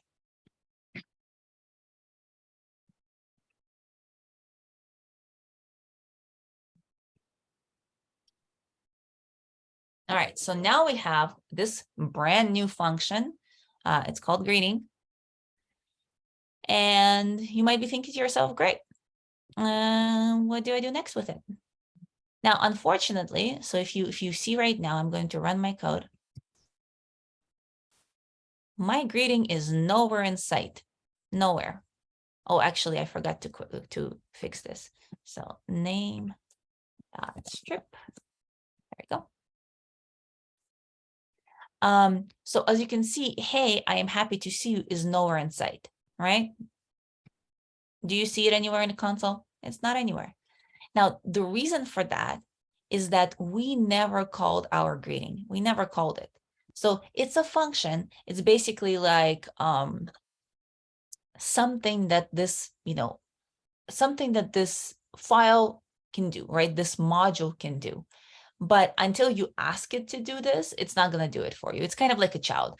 Basically, until you ask your teenager to wash the dishes, they're not going to wash the dishes, right? Until you ask them to vacuum the floor, they're not going to vacuum the floor for you. So in order for it to actually do the greeting, do that action, you need to ask it to do that action. You actually have to be like, so by the way, it would be nice if you would do it. So what we need to do is we need to invoke this. And it's very easy to do, right? All you have to do, actually, we might want to move this up later, but all we need to do is we need to call it. So we're going to say, hey, greeting. Now this looks a little bit weird. The reason it looks weird is because we're basically repeating the same thing twice. But you have to keep in mind that this is the definition and this is us actually calling that function. So we're saying, we want to do this, please do this. Now this definition can move anywhere. It doesn't have to stay here. Right? It can actually move up. Forgot how to move it up. Oh, shit. Code. Move statement up. Okay, so it's Command Shift up. There we go. Dun, dun, dun, dun, dun, dun, dun. We can move it all the way up if we want to. See, there you go. I just relocated. But we can still have the greeting being called here. All right. And it's still going to work. All right. So what we're going to do is we need to decide now who will speak the greeting. Do we want this code to actually print the greeting into the console, or do we want the greeting to be printed out here? What do you guys think? I'm kind of partial to doing it here. What do you think? Let's try it here. So we're going to say print around it and say run. And I have my greeting. You guys see it?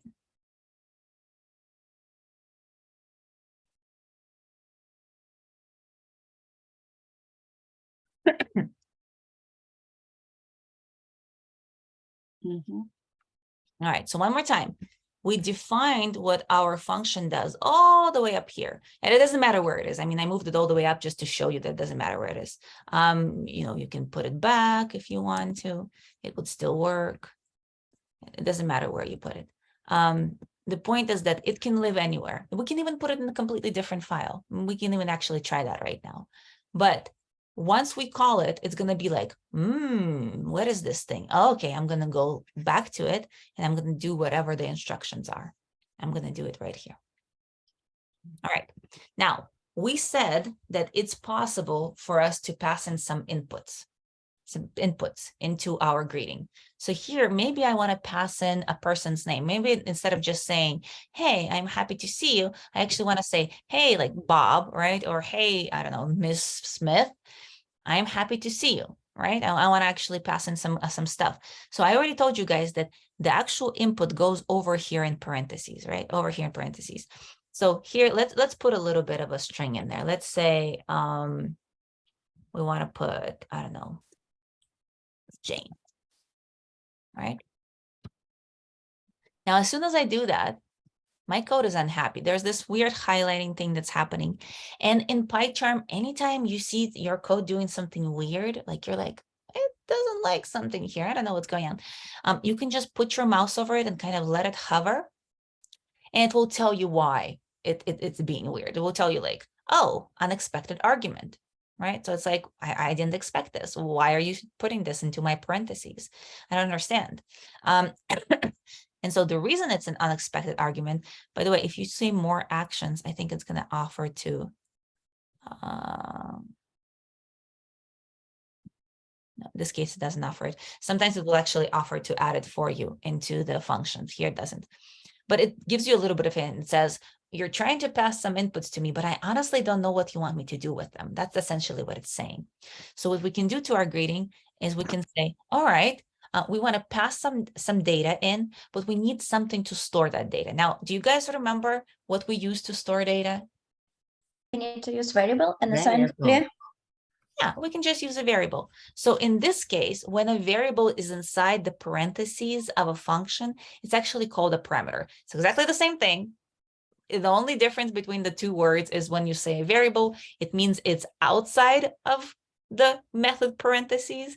And when it's the same variable, but inside the method parentheses, the round parentheses, we call it a parameter just to denote that it's actually the input into a function. All right, that's all it means. So they mean exactly the same thing. They both mean a container, but one means it's an input into a function, and the other one means it's just an assigned value that came from somewhere else.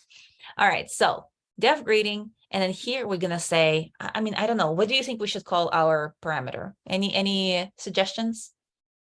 Parameters. Let me send me. Yeah. So we could call it param1, but that's not a very descriptive name for that parameter. What do you think is a better one?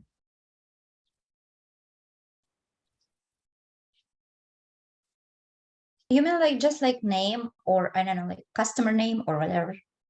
Yeah, you can do you absolutely, you can do customer name, you can just do a name, you can do something like I don't know, first name. Should it be a starting point and an ending point and an increment, if there is any? Ending point. Okay, elaborate a little bit, because I think I'm missing some of the context. So basically, the greeting will be the first name and the last name as the first name as the beginning point and the last name as the ending point. And if there is an increment, we can add it. We can add that increment at the end of the parameter as an end parameter. I'm not very sure. I think you're kind of jumping way Oh, forward. sorry. But now I think we're going to keep it simple, but we can Yeah. definitely add more stuff. So for now, we're just going to say first name, right? First name. All right. So now we have this thing. We put first name. Now, if you scroll down, you see not complaining anymore. It says, cool, I get it. All right. Jane goes into first name. I get it. All right.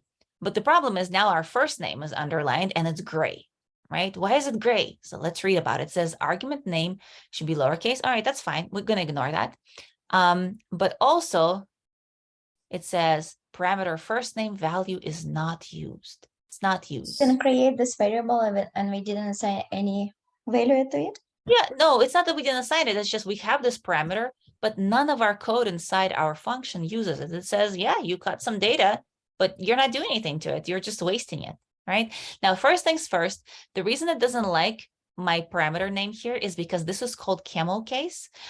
So when you capitalize the first letter of every subsequent word in order to still kind of have meaning, right? So the words doesn't, and in Python, the default is actually using underscores. Now, full disclosure, I currently work with JavaScript. So my brain immediately wrote camel case because that's actually how you do it in JavaScript. That's the kind of the standard for convention for naming variables. So please excuse me. The PyCharm is completely right. And because we're doing Python, we should be using underscores. So I'm just going to quickly change that. But in case you see me doing something simple like that, it's just because my brain is switching between two languages. So in Python, the naming convention is to use an underscore between words. The only exception to this is if you're naming classes. So if you're naming a class, then you can use camel case and it's not going to complain at you. But for everything else, the naming convention is to keep it lowercase and use underscores. So here we go. It's first name. As you can see, it's not complaining about the naming anymore. It just now complained about not being used. All right, now that we have this first name, how do you think we should use it? We put this the inside the curly brackets next to hey. Okay, yeah. All right. So I like that idea. I'm going to put curly brackets and I'm going to put first name. All right. Now, as you can see, it actually messing with me. And I was going to say it doesn't work, but as soon as I put an underscore, it auto-completed for me when I double click and even put F. Yeah, so it jumped ahead of me. Didn't let me mess with you guys a little bit, but here we go. So it immediately realized what we're trying to do, immediately created a formatted string, and now there is. So now if we run this, it should say, hey, Jane, I am happy to see you, right? All right. Now, what else can we come up with? What do you think? What else can we come up? Somebody proposed the last name. Let's do that, but we're going to make it a little bit more fancy. So we're going to put a last name. But in this case, I don't think everybody wants to be called by first name and last name, right? I think sometimes like when we do like an introduction, like I don't like people to call me, Miss Yampolskaya. I just prefer Ellie. I mean, if you really have to be, formal, Miss Ellie is fine. So I usually don't give people a last name. So I think in this case, when we provide a greeting, we want to give people the option of not providing a last name. Like if they want to provide the first name and the last name, great. We're happy to find out about it. But if they don't, that's fine. This takes us to the next step in functions is that where we can provide a default. So in other words, if we provide a default to any of the parameters in the function, it means it's no longer required. It's optional. It means that if a user doesn't want to provide a value, we already have our own default value that we can use for it, or we can just specify that it's okay for it to be none. Does everybody understand what I mean? Yes. Yes. Right. We're making it optional. Perfect. So in this case, we can either set it to empty string or we can send it to nothing, which in Python means none. If you're coming from a background such as C++ or Java, it will be null, right? Or JavaScript will be null. So none, null, or undefined. They all basically have the same meaning. So here, I think we're going to go with, I'm thinking none. Now notice how none has that uppercase N, which doesn't really fit the Python convention, quite well, but it's actually a special reserved word. So it has kind of a little bit of different rules that it plays by having a special reserved naming. Same with the word string, like the object string starts with a capital S, but again, it's a special reserved word. All right, so again, we have this great business going on. So what we can do is we can actually do a little bit of logic, right? So we're going to jump inside here and we can do a little bit of logic. We're going to say, okay, well, if we have a last name, maybe instead of saying, hey, and then, you know, Bob, maybe we can say Mr. or Mrs., right? And then, you know, I'm happy to see you. So basically completely ignore the first name, or we can use first name and last name, but we want to put Mr. or Mrs. in front of it. All right. So let's see. So how can we do this? All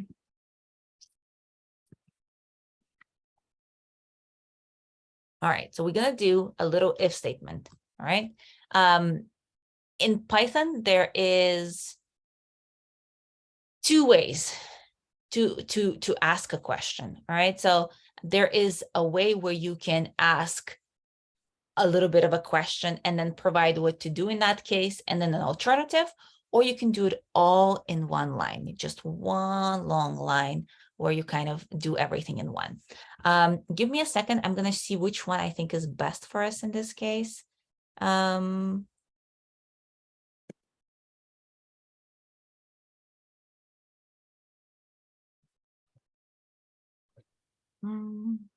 Let's do the block first, because I don't want it to get all messy.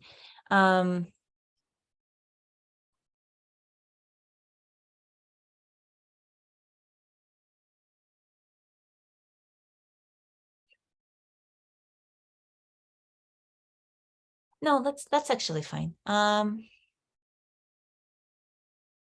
don't know which one is better. No, okay, I'm gonna take the long way and then I'll show you the short way. Is that okay with everybody? We're gonna do both. Because I'm afraid that if I do the short way, I'm gonna lose some folks. All right, so what we want to do, we want to say, okay, did somebody pass us a last name? Because by default, right, it's none. So look at this. Right now, we added a second parameter, right, last name, but this is not complaining. It's not complaining at all. It says, okay, you just passed in Jane, not a problem. You don't need to specify last name. If I didn't specify none here, if I would have left it like this, it would have complained. See, it's complaining. It's saying there is a last name parameter missing. But because we specified a default, it became optional. So there you go. It's optional. No complaints here. But now, because it's optional, we never know. We don't know. Sometimes somebody might pass a last name to us. Sometimes may not be supplied for us. So there will be no last name as part of the input. So we need to ask a question. Each time we're going to be like, I wonder if somebody passed us a last name. So the way to do that is just to ask an if statement. So if there's a last name, right? If there's a last name, do something. So, and for this case, I'm just going to put pass. We'll decide together what to do. If there is no last name, we're going to say else, right? Do something else. That makes sense? So it's a little template. I just put pass for now because it's a placeholder, but it's a question. Like if there's a last name, do one thing, else do something else. So can you guys give me a little bit of ideas? What do you think we should do if somebody passes us a last name?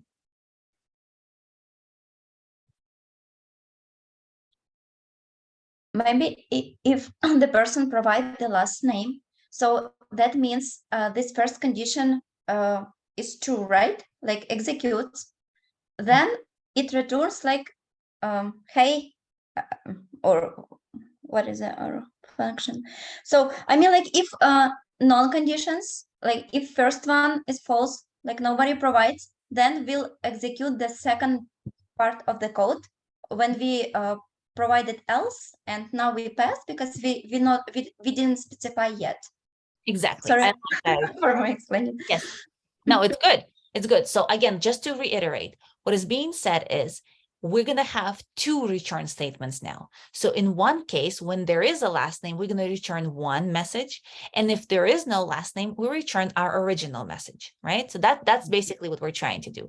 So here's our original message. And we're going to say this is going to be the else. So in other words, if there is a last name, something else is going to get returned. But if there is no last name, we're going to keep our previous behavior. We're going to keep our original behavior. Does everybody understand what I'm trying to say and what we're trying to do? Is everybody on the same page? Yeah. Yes. Yeah, We so can far. use Mhm. we can use Mr. Plus last name for greeting.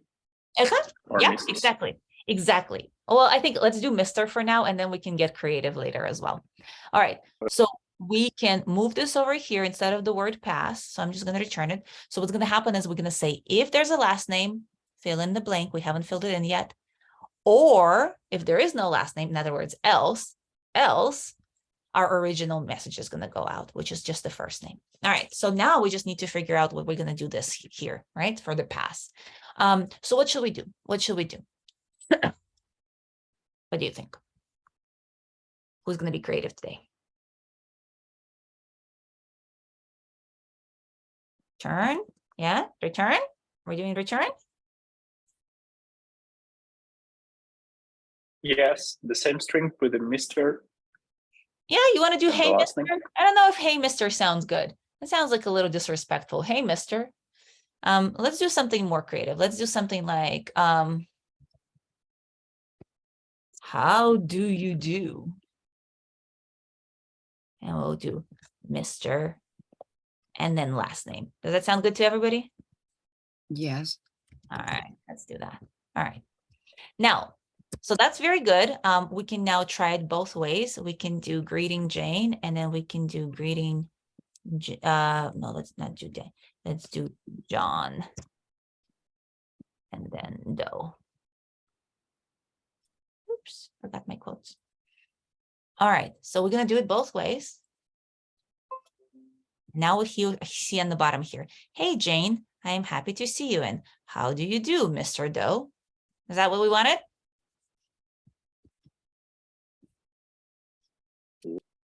Yes. All right, I think I want to do question mark at the bottom over here.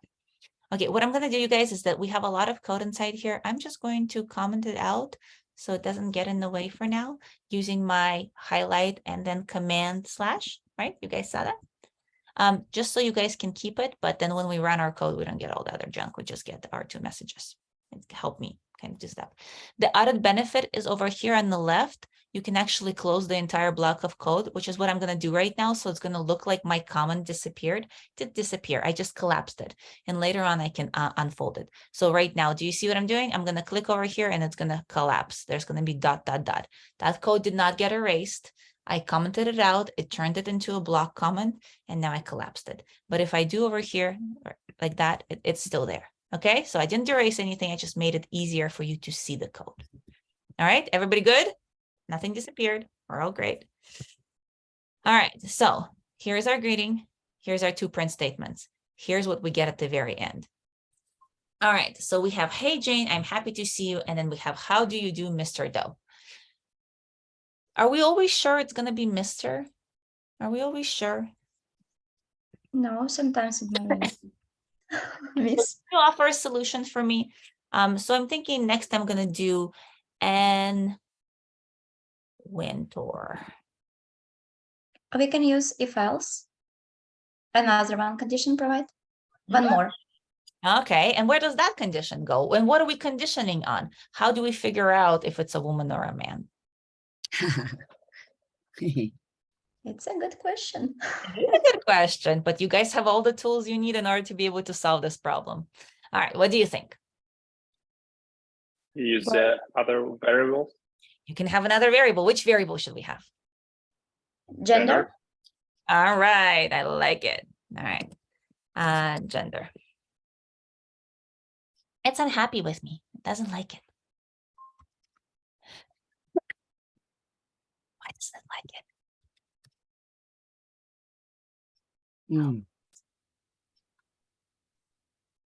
It doesn't like Oh. it because you do not use it now, so No, I put the gender before last name, right? Because after last name we don't do that. The gender before last name is okay. So what is it? What does this mean? Non-default parameter follows default parameter. A little bit weird, right?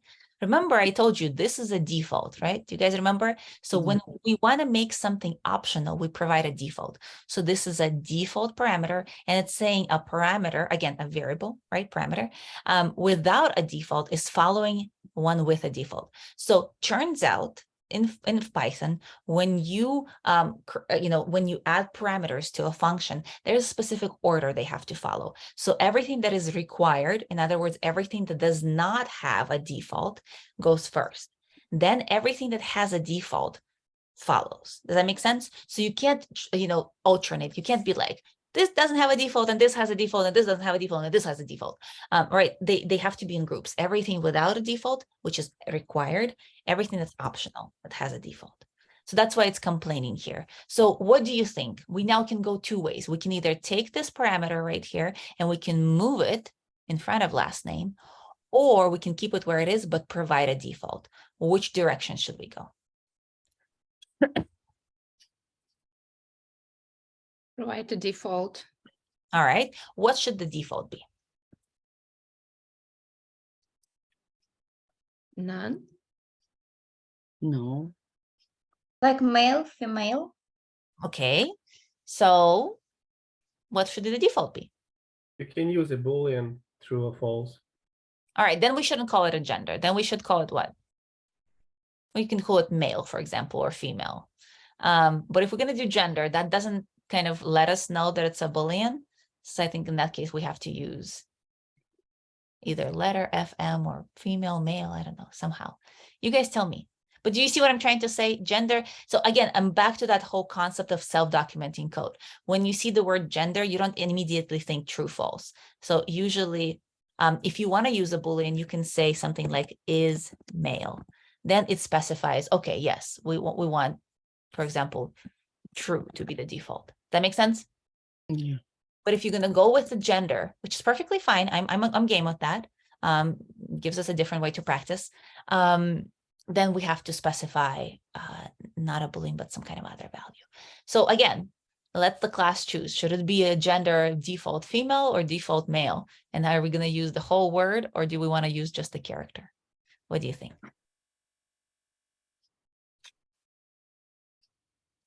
Mm-hmm.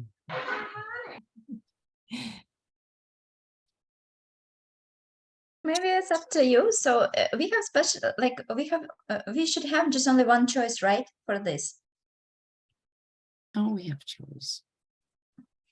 No, technically there's two, right? There's so okay, fine. Nobody wants to choose. Let's say that by default it's female, just because I'm a female, and guess what? I get to put a little bit of towards the female side. And we'll just use one letter, just because I don't want to type out the whole word. I'm lazy. All right, so we'll use the letter F. All right, so now we know that when somebody calls this function, when they call it, and they do not pass in a gender, we're automatically going to assume that this is a female. Okay, we're automatically going to assume it's a female. If they want to specifically tell us that, no, I'm a male, right? They would have to pass in a gender. They would have to say, I'm not a female, essentially. I'm a male or M or something like that. All right, so having said that, what about this code should we change? So we need to change the condition if. Where does that go?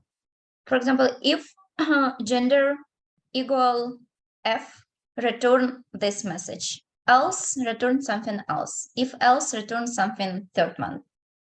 Okay, so what you're proposing is we add more if-else layers. So what you're saying is we can do something like if-else in the middle over here, right? Or excuse me, else if. I'm confusing languages again. If else, and put another condition inside here. Does that make sense? Is that what you're saying? Yes. Okay. All right. So we can do that. Let's explore that, and then I'll show you a more efficient way. All right. So one thing we can learn is that we don't have to have a single if and then a single else layer. We can actually keep asking questions. So we can have if, and then another else if, and another else if. At the very bottom, after like 20, 30, 40 layers, we can have else. So else always goes on the bottom, if always goes on the top, but you can have other layers between. And so that's what we're talking about. We were talking about a second ago. So we can do else if, right? It is actually autocompletes for me right there. You see that? Else if. And then here we provide another question. So for example, we can say something like, somebody said gender. If gender, and here we can just say equals. So because in Python, we use the equal sign, one equal sign to assign value. When we actually want to equate things, think like of a scale, right? We put two equal signs and they have to line up equals. So two equals. If gender equals what? F. F. F. All right, F. All right. Then what? Then return Mrs. Gender Mrs. Yes. All right, miss. Okay, fine. Fair enough. Now, do you think right now the way the code is that it will work? And if not, why? And if yes, why?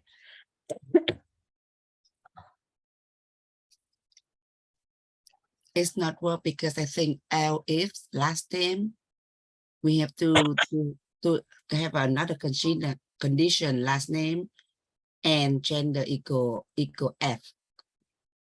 Okay. All right. So what you're saying is I need to combine the question about Yes. last name and the gender. All right, cool. All right, we can do that. We can do that. So let's say last name, right?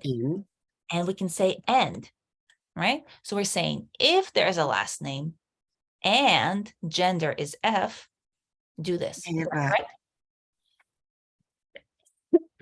Is that correct? They have the and the things. It's not and like ampersand in front of 7. Shift 7. Shift 7. So Yeah. so are you trying to say that this should be first? This should be first? No. I mean and. That means use the and. Can they use and or I use the sign is and or and? Okay, it's okay. I don't know. This is my idea. No. So I'm not sure what you're asking. I know in some languages, JavaScript, Java, you do end this way. Yes. Okay. I want So to do in that. Python, you just put end. Just right. Or similarly in Python, you use or. So Python is actually designed to be very English-like. All right. You can also use the word not. So literally all of those other languages where you had to use like weird characters, like exclamation mark, blah, blah. Here, no, here you just use words. It should read like English. That's the whole point of it. Yeah. So here we just say end. And that's there it is. Okay, so again, back to the original question. If I run this code right now the way it is, do you think it works? Let's try it. Let's try it, right? So we have and winter, and I'm not going to pass in a gender because by default, it's already female. You guys agree? Yes. I'm not going to pass it in. I'm just going to pass in and winter. And what I should see on the very bottom is Mrs. Winter. Mrs. Winter, but I see Mr. So, what's wrong? Let's logic through this. What's wrong? What did we do wrong? It's actually helping us. You see how there's a little green underline thing happening. So we didn't say anything to last name. Sorry, we didn't specify anything for last name. Didn't specify anything for last name. No, we did winter right here and winter. I'm sorry. We just execute the first condition. The first condition. And it doesn't matter that we do not specify gender. It works. The first line is the first condition, then it works like the second condition works, and that's all. Right, Yes. exactly. So our code is right. As you can see, it compiles, it runs, everything is beautiful. Our logic is wrong, right? We are actually checking for something that is more complicated after something that is less complicated. And so the less complicated container catches more. And the way if else block or structure is designed is as soon as one of them is true, the rest don't get executed. It just basically exits out at that point. So here we immediately ask for a last name and immediately assume it's Mr. without even checking the gender. So how can I fix this? What would need to happen for me to fix this? Replace Mr. and Mrs. and the condition with gender to the first. Yes. Right. So I think all we really need to do is this, right? We just have to have this first one on top, right? Where we check if there's a last name and a gender. And then, of course, if it's not female, if it's anything else, like male, blah, blah, blah, right? Then we can just say Mr. as long as there's a last name. And if there's no last name, we don't really care if there's a gender. Do you guys agree? There's no last name because we just say, hey, the first name. And that can be anybody. It can be Bobby, Jane, anybody we want. So that should work. Let's try it. All right. Oh, right. Is that correct? We agree? Yes. Yes. Yes. All right. Now let's modify this so it actually prints Mr. So we're gonna say gender. And honestly, it doesn't even have to be F. It can be pretty much anything. It can be any gibberish because all we're testing for is the letter F, right? So even if I do it this way, it will still be Mr. Does that make sense? We're only testing for letter F. So if I was to optimize this a little bit, somebody might make a typo and they might put in a lowercase f instead of an uppercase letter. So I might do something like gender.upper just to make sure that if they put a lowercase f by mistake, then I cast it to uppercase and that we still have the same case. Does that make sense? So all right, so here we saw something very interesting happening, right? I called the same function, it's one function, but I called it in 3 different ways, right? I called it with just a name, I called it with all 3 parameters, and then I called it with just 2 parameters, all the same function. And this is the beauty of Python. In Python, you do not have to define multiple functions just because they have different parameters that they take, right? In fact, what I can do is I can actually completely leave out the middle part. I can, for example, here, let's do an example. I can do Bobby. And then here I can put gender equals male. So I can completely leave out the last name. I am not provide it at all, only provide the first name and the gender. Now, if I do this, what do you think is going to happen? What do you think will be printed?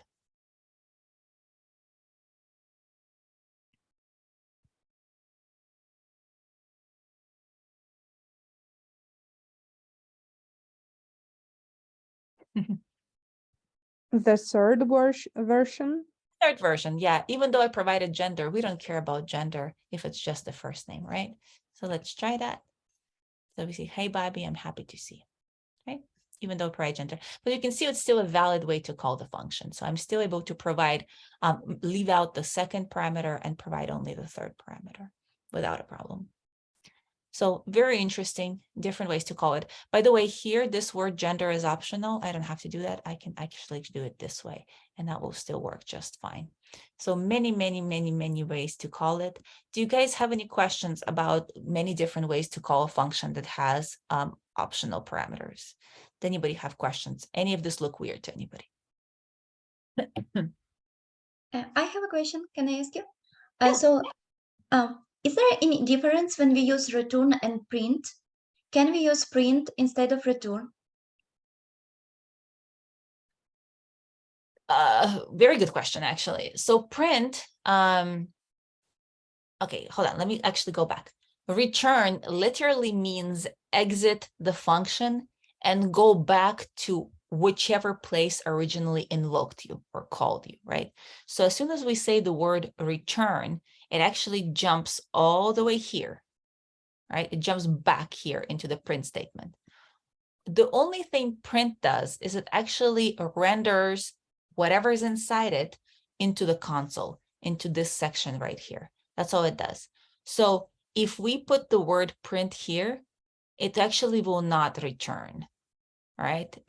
So if I put the word print here and I still leave print here, this print will print nothing because nothing will be returned to it. There will be nothing like for it to catch in order to print out. It will just be like an empty plate. Okay. That Okay. makes sense? I'm trying to make it sense, but even in my head, it sounds weird. It's just, again, they do completely different things. I think in this specific context right here on the screen, I can see how it seems similar, right? But I think in most cases, they have completely different roles in the code. Yeah, but anyway, we probably we can use print also, right? This function when we create any function and then we are gonna call it. So probably we can use print also, but maybe in different cases, I don't know. Yeah, absolutely. And definitely you can use print wherever. You can have no returns at all in this function and just print statements out as well. I think here I just kind of wanted to practice with the word return. So that's what we did. All right, cool. Let's skip out a little bit of our current topic. We've kind of been diving into Python, exploring it, and we came up with functions. I want to talk a little bit about testing. Today's kind of usually I would go slower and kind of but because this is like an intro course and we're all kind of trying to figure out, you know, what's this course going to be about and all the different samples, I want to make sure I stick a whole bunch of things in. So I think let's step back from this. This was a good practice. We can dive into it more next session and create actual you know, different functions and have them talk to each other and why we would do something like that. But for now, I think we're going to play around a little bit with tests and more specifically with Selenium. So let's do that. Let's install our Selenium package. I'll show you how to install things first of all through PyCharm. Very easy. Hopefully it's going to be easy, hopefully. And then after that, maybe we can try to write a little bit of code to open up a web page and I don't know, do a little bit of a search or something like that. So let's try that. So we're going to right now, you can close this file, main.py. It actually automatically saves as you type code. So it's already saved. You don't have to worry about it. You can just close it. Also, if you were in debug mode, so if you go into debug and there is the square is bright red, make sure you click the bright red square just to stop the debugger. You want to free up all that memory. You don't want your computer to be slow. So we're going to go ahead inside here and actually, you don't have to go through here. There's two ways to do it, okay? One of them is to go through PyCharm and go into preferences. So that's one way to do it. Another way is over here on the bottom. So over here on the bottom of the screen, in the corner of your right PyCharm window, if you click on this where it says Python, it also says interpreter settings, right? So two ways to do it. You can go right here, interpreter settings, or file. Well, on Windows it's going to be file settings, and on Mac it's going to be PyCharm preferences. So I'm going to do it through the bottom piece just because it's the same on Mac and Windows and it's easier. So over here one more time where it says Python, just click on that and then say interpreter settings. All right, it's going to bring us here. It's a very fast way to get to this location. As you can see right now, we only have two things installed. We only have pip and we have setup tools. All right, now both of those are very important. Actually, wheel is a completely third thing. You may or may not have it. If you don't worry about it.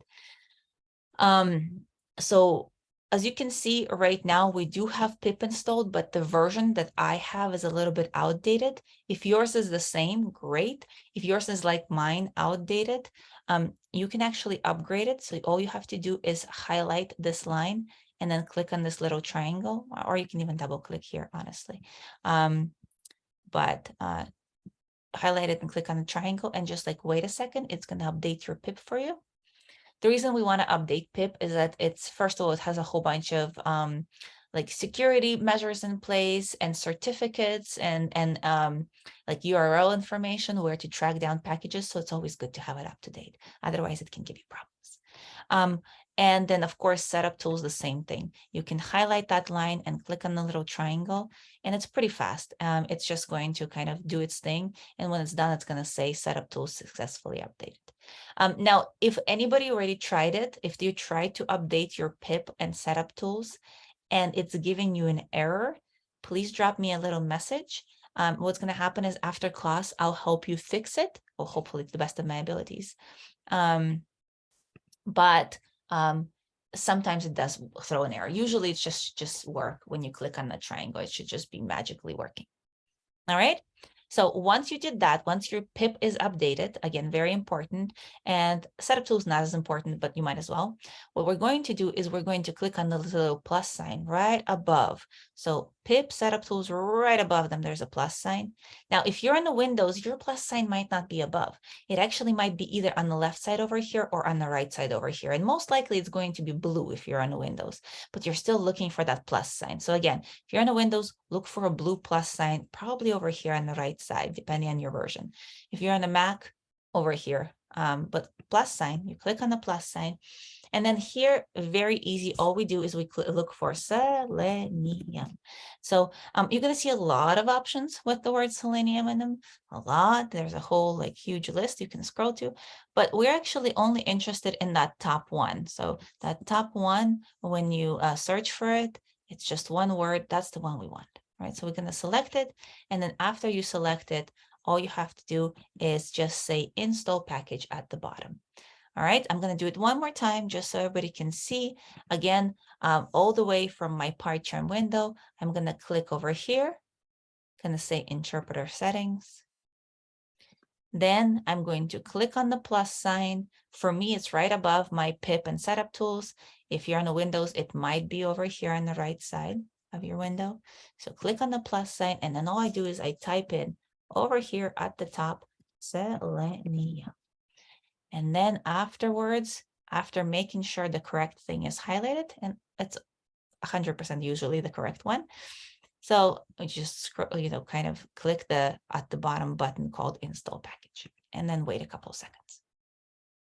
Because you can see it in the bottom, it says here installing package, and over here, once it's done, it's going to say package Selenium installed successfully. Now, again, if you see a red banner, it's going to be red. It's going to be very hard to miss. And it says error installing a package. Drop me a note. I will help you after class. Usually it's because something with the certificate is off. So we might just have to install a certificate. Or maybe something is off with your pip, in which case we have to reinstall it. Either case, I can help you both ways. Okay, everybody got Selenium? Yes. Yep. Yay, great. All right, now there's actually two things we can technically do. We can either, actually, let me see if we have unit test installed. Hold on 1 second, you guys. Don't follow me, I'm checking, and if it doesn't work, then. Oh, it's not working.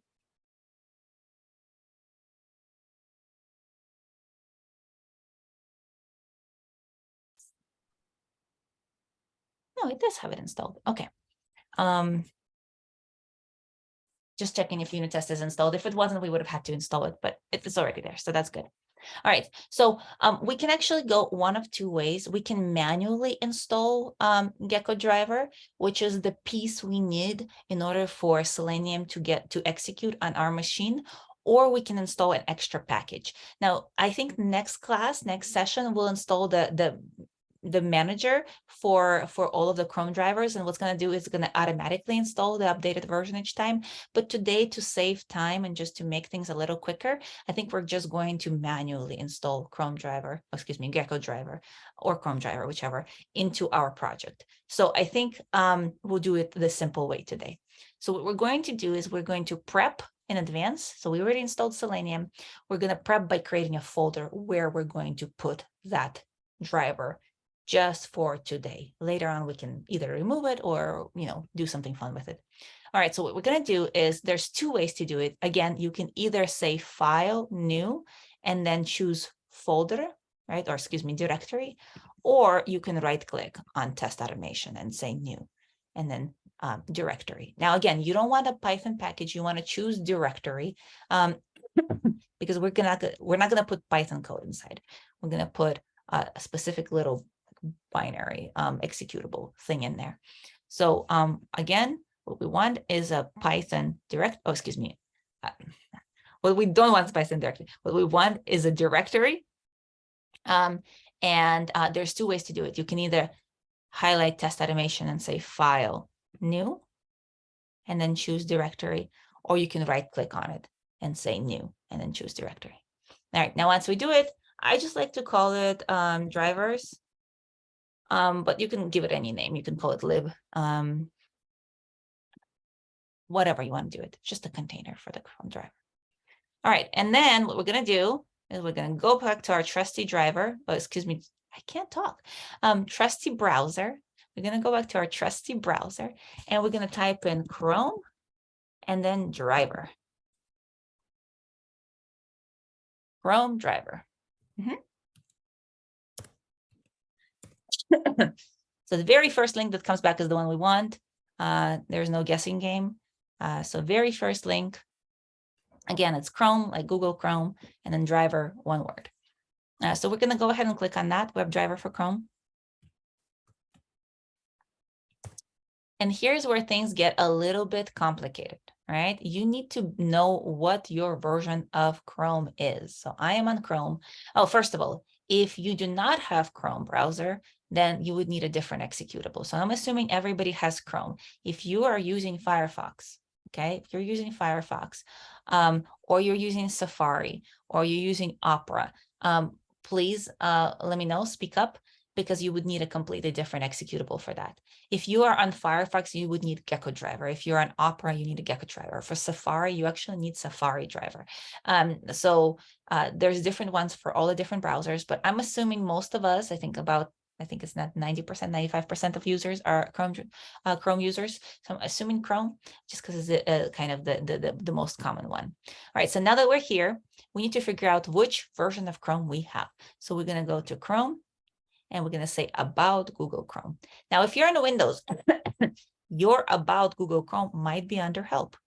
All right. So if you I can say we need to just click on three dots on the right upper corner, and it says you help and about Google Chrome, and you'll see the okay, I have it version. here as well. So there you go, another place to find it, right? So right, so you just basically need to get to about Google Chrome. Whether you get it from here or you get it from here, find your about Google Chrome. Thank you so much for calling that out, and make sure your version, right? Make sure your version matches the version you're going to be downloading. So as you can see, there's three versions right now. There's one that 108, 107, 106. And when I look at my about Google Chrome, mine is 107.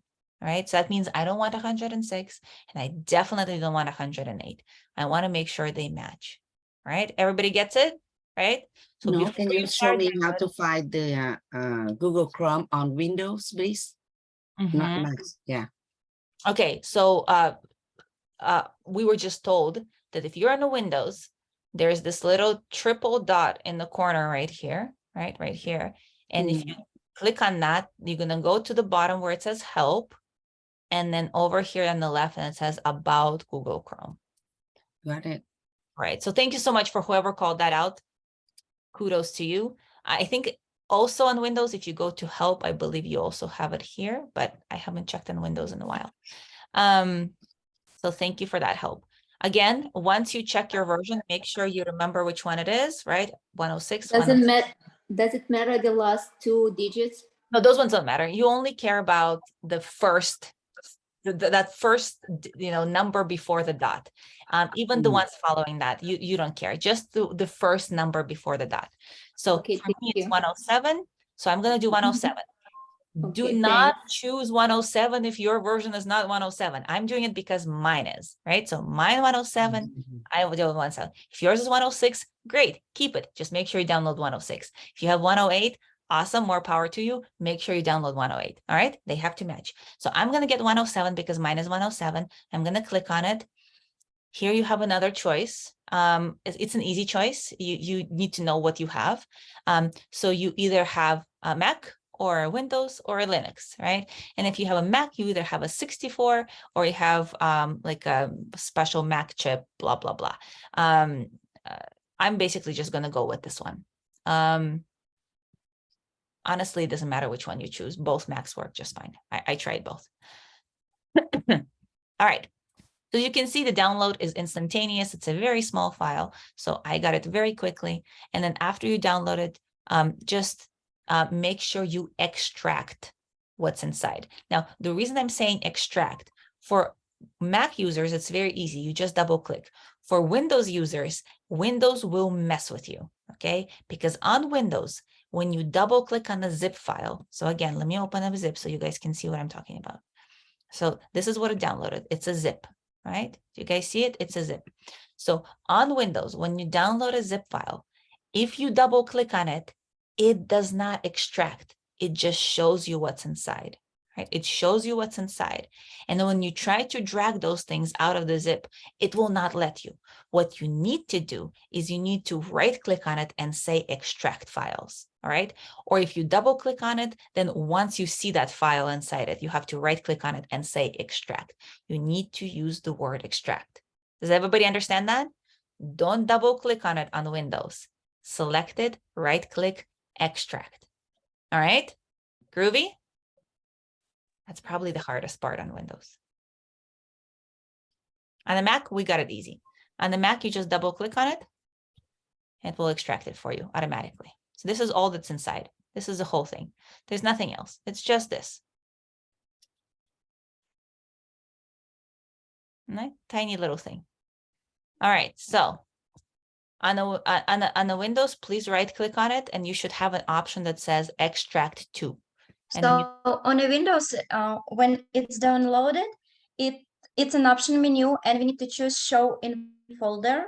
When you click show in folder, it opens as downloads. And then also just click on this, but do not open. And it shows the menu, just not double click, but just click on this. And it says, so if you just right click on it in downloads, it doesn't give you extract to? Yeah, because it just only proposed to open if you just double click. But we need to show it in the folder first. No, when you go it doesn't to give any downloads, options. It doesn't give any options to extract.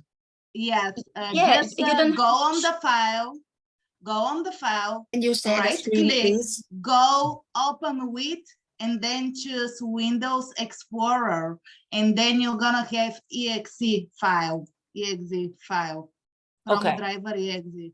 I'm gonna let you Yes. guys figure it out because obviously my information is outdated. Can I share my screen? Yeah, Maybe that absolutely. will I'd help. love that. I'd love that. Let me just give you permission because I think it might be turned off. 1 second. So share screen. I'm going to stop sharing. And by all means, I will be very grateful if you do that. So do you see my screen? We do. So this is my Dolan's file. This is where I Dolan it, right? So here's the file, how it was saved. I just click right and I do extract all. I choose the file where I want to extract it. I choose the same folder. You can choose another one. Okay, extract. I had it already extracted, but I will replace. Okay, I already extracted. Yeah. And then you will see it like it is here. So it is extract all. So as we just saw, just right click on it and you have extract all. Yes, but if you just open it, you can access from the folder as well. Yeah, so if you highlight it right now, there's a button right on top that says extract all as well. So yeah. Thank you so much. You're just thank you. Awesome. But by the way, mine is not like that. Can I share my screen? Yeah, go ahead.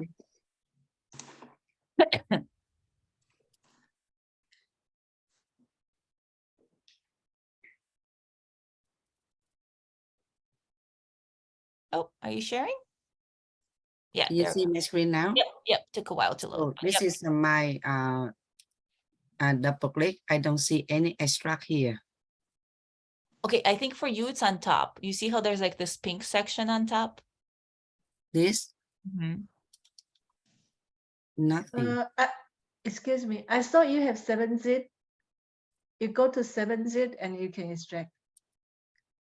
Yeah, Ah, 7-zip. right there, 7-zip. Yep. Oh, as you mean extract here? You Extract can file. You can do extract extract to- here. You can do extract here. Where is it? Where did it put it? So where is it?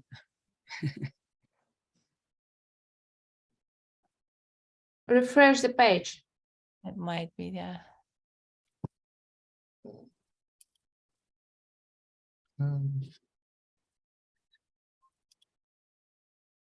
Nothing.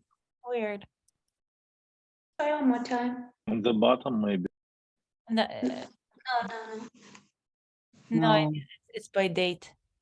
By Yeah, date, try yeah. it again. Try it again, and then maybe.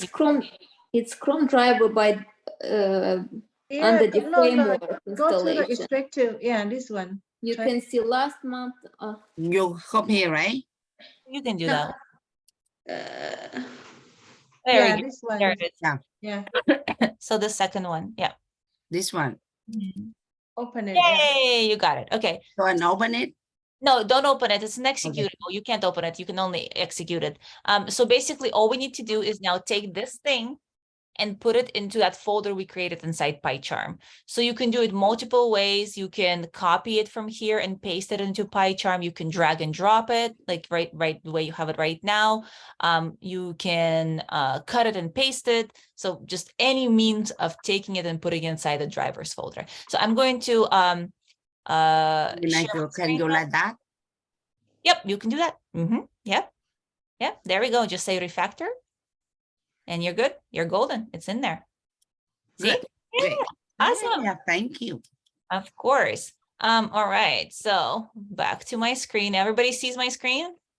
Yes. Awesome. So I'm going to do the same thing as you. I'm going to take that Chrome driver and I'm just going to drag it over and drop it into my drivers folder.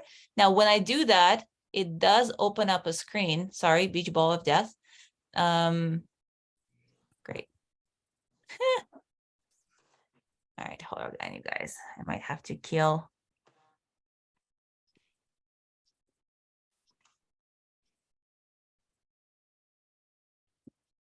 My Finder died. All right, so it opens up this dialog. Just make sure you click the word refactor. I know it's a little bit confusing, but that's what it means. It just means move things. And then when you open it up, you'll see it inside. Okay, cool. We're good? Good. Yeah. Awesome. Yay. All right, now here we're going to get creative.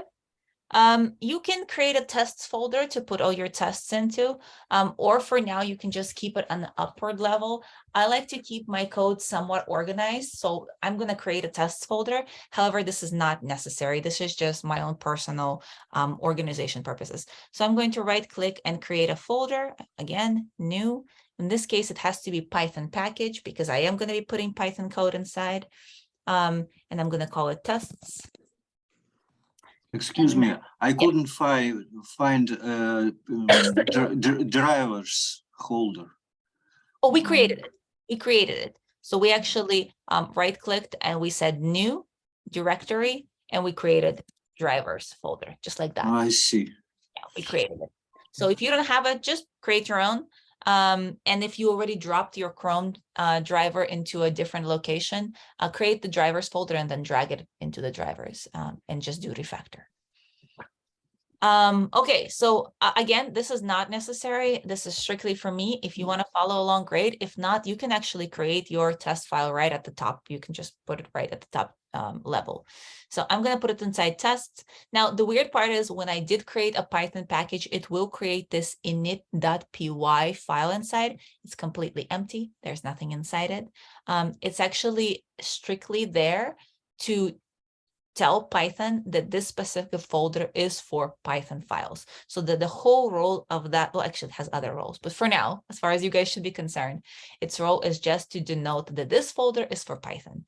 And you'll also be able to see from the outside that these folders are different, right? Because one will have a little dot on it and one will not.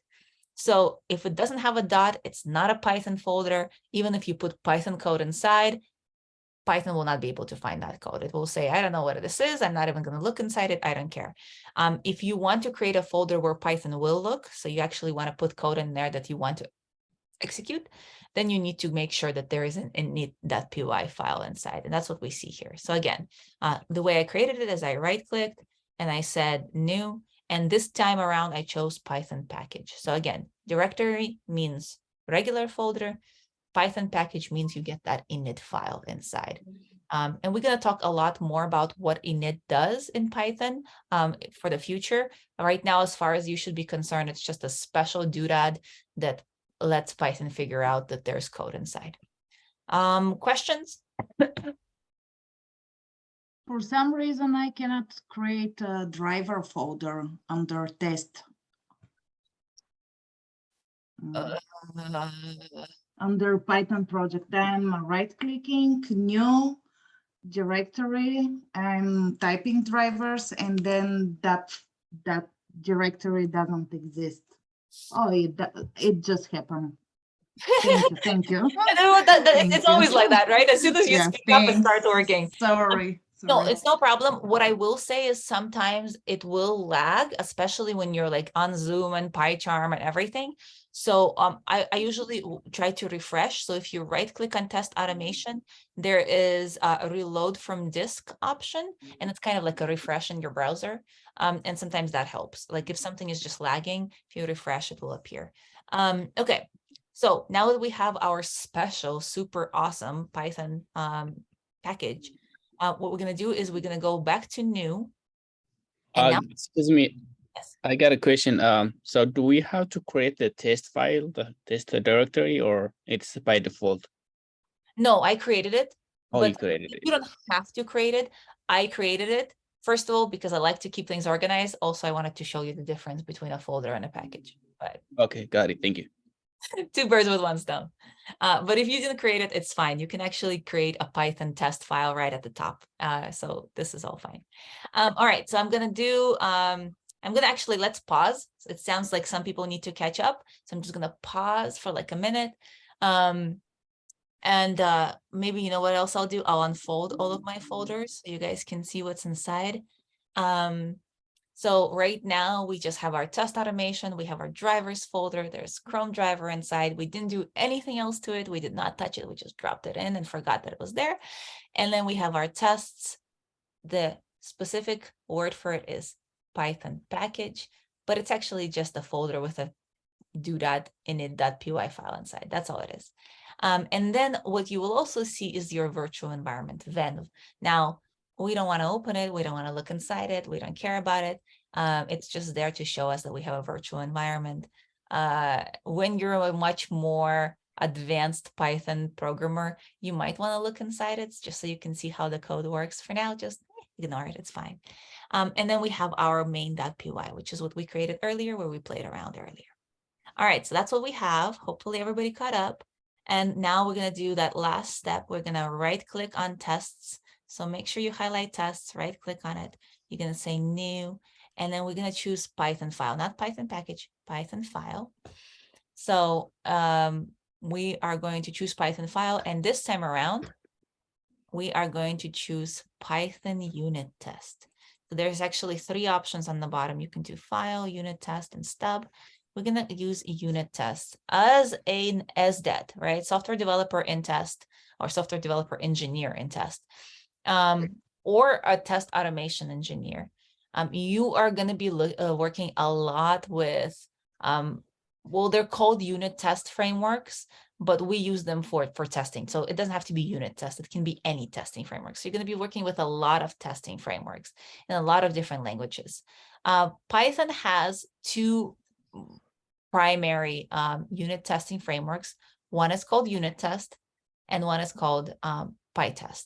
So 2 of them. Right now, we're just going to use unit test. PyTest is very similar. It's just by default, PyCharm uses unit test. You can configure it to use PyTest. I don't have a preference. They're both awesome. Some people really like PyTest. Some people like unit test. They're comparable. So anyways, so we're going to do PyUnit test. We're going to give it a name. let's call it my first test. Excuse me, Ellie, may I ask a question? I have in my drivers folder Chrome driver exe with a question sign. What should I do? Nothing. It's just not sure how to. It's confused what kind of file it is. So that question mark, don't worry about it. That's just PyCharm saying, I am not sure what this is or what I should use to open it. But since you're not going to be opening it, you're just going to be storing it there. Just ignore it. It's just PyCharm losing its mind. And then next, I should organize folder tests, or what is it? I'm a little bit lost. Right. So what we want to do is we want to create this Python unit test, and then where you put it is up to you. I created a tests Python package, and I'm going to put it inside, but you can also put it on the top level. It's not going to change your code in any way. It's going to be again new and folder tests, or what is it? Okay. So if you want to create tests, all right, let me do right click new, and you're going to do Python package, because you're going to be putting yes and I should give him a name. Yes, yeah, any name. Yeah, I called it tests. Any name. All right, good. Yes. Awesome. And then after that, what I did is I selected tests. I said right click, and I did new. And in this case, it's Python file. So before it was Python package. Python file. Okay. Python file. Now the important bit here is not the name. The important bit here is Python unit test. So make sure you select that bit first. Yes. Python unit test, and then just the name. So I'm going to call mine my first test. You don't have to put a py afterwards, by the way. It will automatically put py. So enter. There it is. Okay. So once again, just like when we had main and it had some template stuff inside, here when we create a Python unit test file, it has some template stuff inside. It's helpful. So we're not going to delete this one. We're actually going to use some of this stuff. But this is basically what we have. So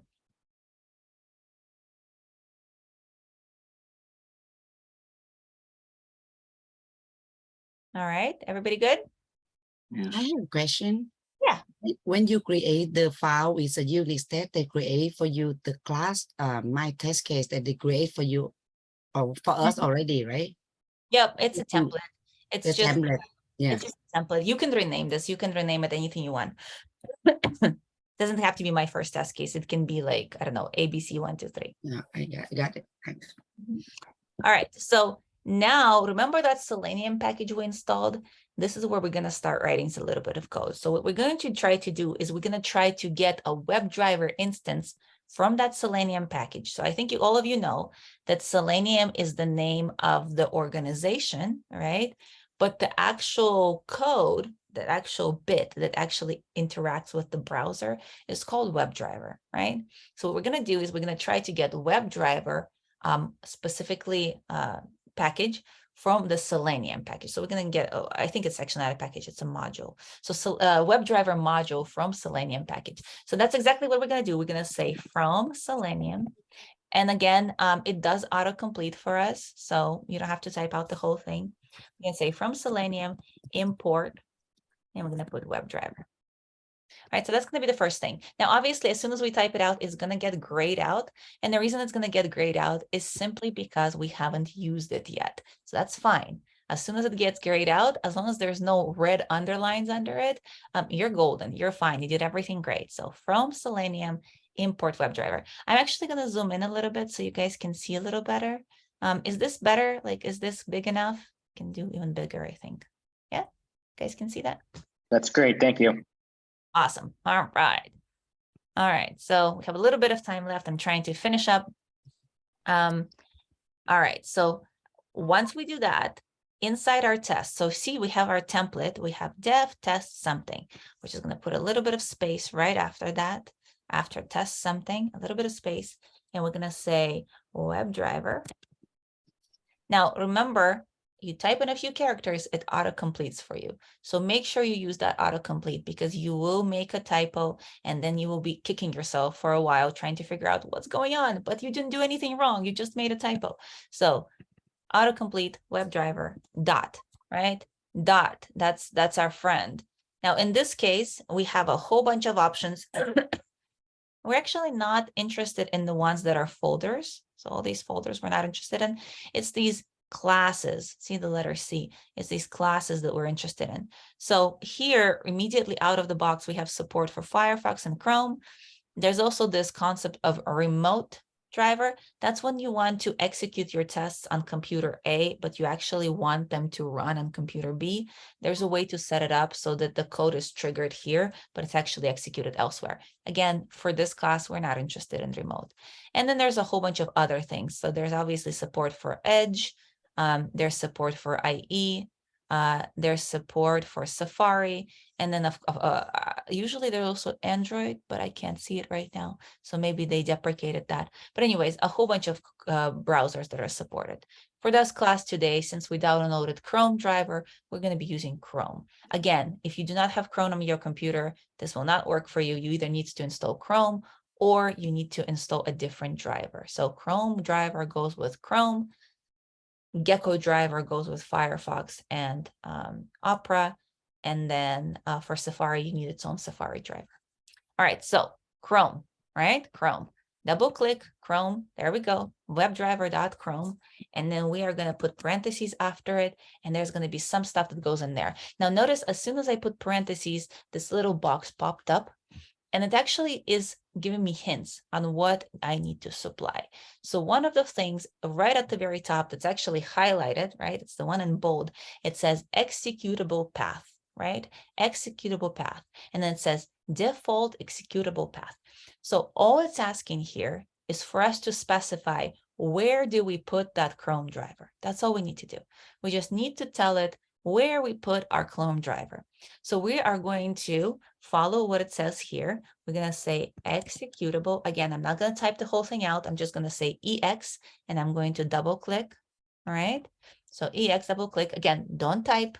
I implore you from the bottom of my heart, don't type, autocomplete. All right. So one more time, I'm actually going to erase this and go from the very beginning. I typed in web. I double clicked to autocomplete. Right? Not a lot of typing. I said dot, I double clicked on Chrome. I opened the parenthesis. That's all I did. And then I typed in EX. I double clicked. So all in all, I typed in about 6 characters. Right? The rest of the stuff is just me double clicking. I'm not typing because typos lead to typos. We don't want to type. We want to autocomplete. All right. So we have webdriver.chrome executable path.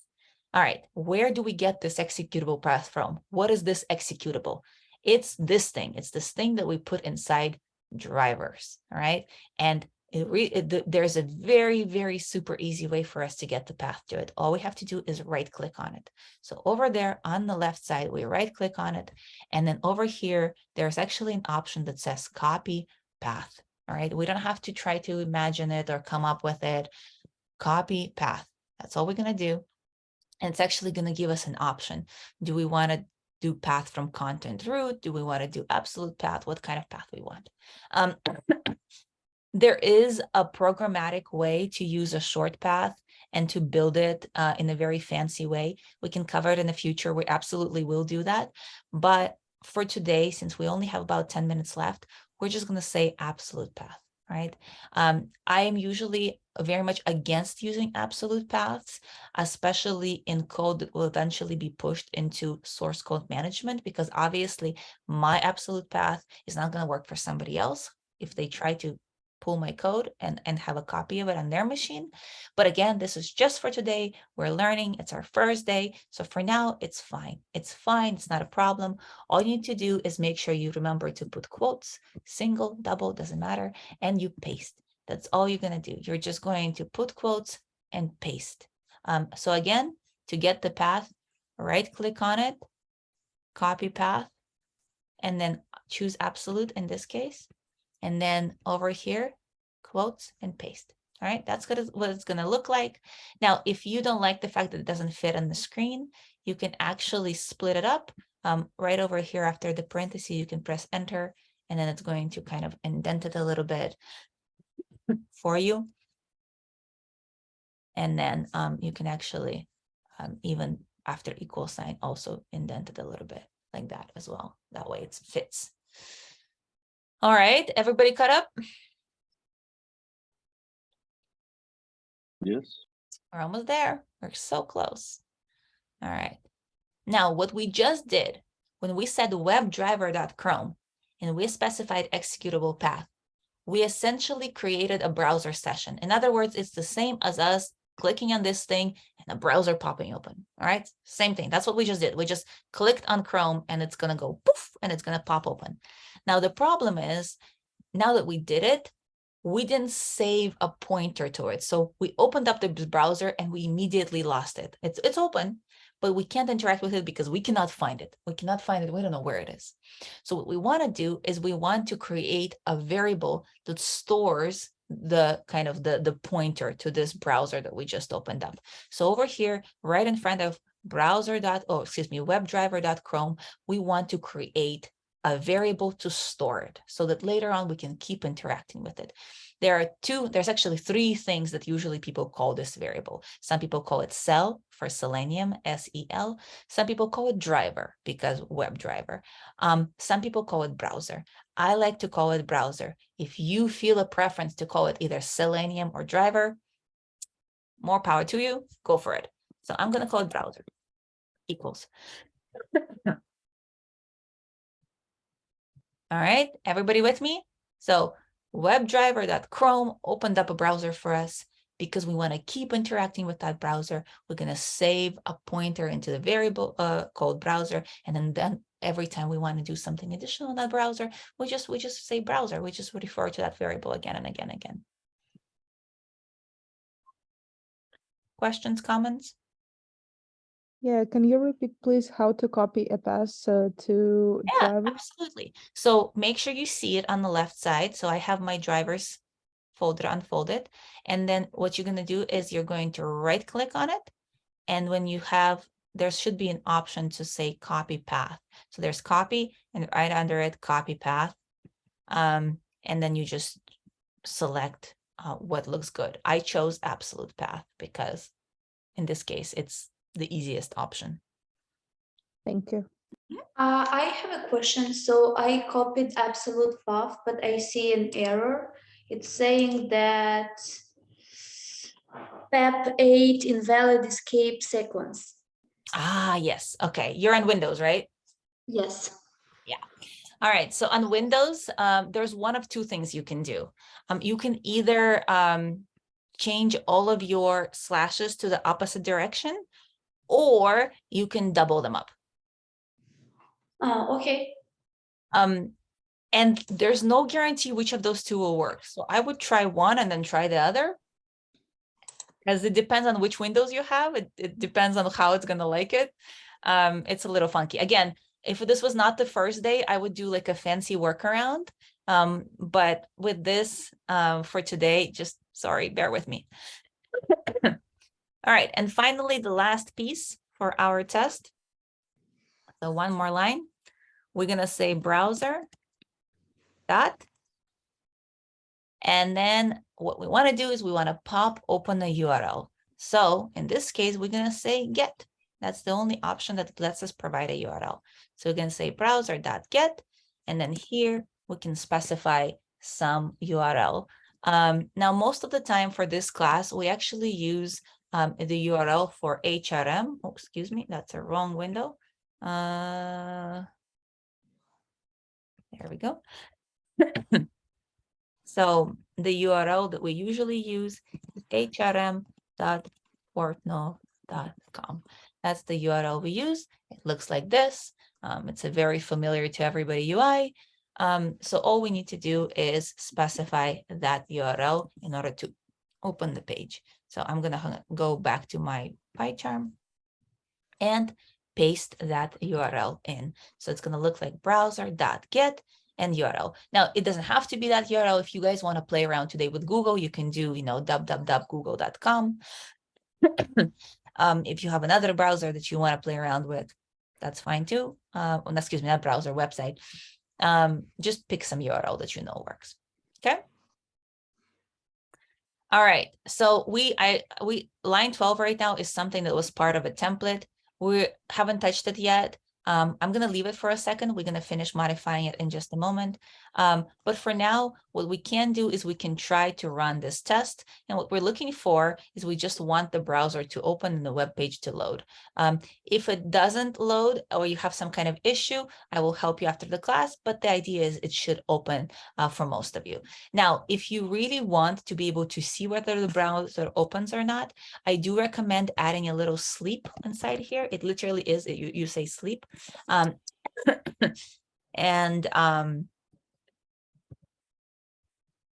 I would say maybe 3,000 milliseconds. So it's actually time.sleep, sorry.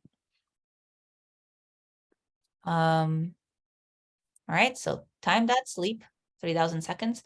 And as you can see, when I say time.sleep, it's not happy with me. So if you hold your mouse over this, there's an option says import this name. All right, so again, time.sleep. And then if you hover over it for a while, it's going to say import this name. And you just say time. You just want to import time.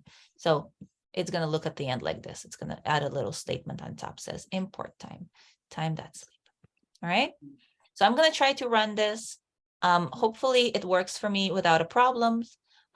At that point, the class is over, but I'm very happy to stay. If you're having any issues writing your code, I will stay and help you get it to the point where it works. So here we go.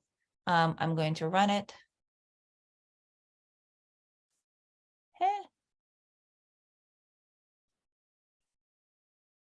Oh, that's great. Sorry, y'all. I forgot to enable my settings. Chrome. Preferences. Where's my security? Privacy and security.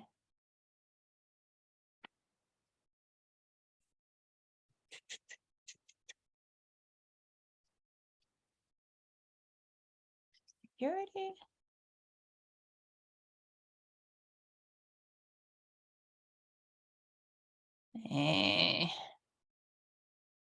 I think you need to enable in the Mac settings, not in the Chrome.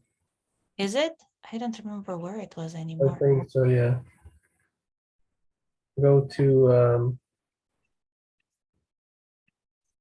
can type security.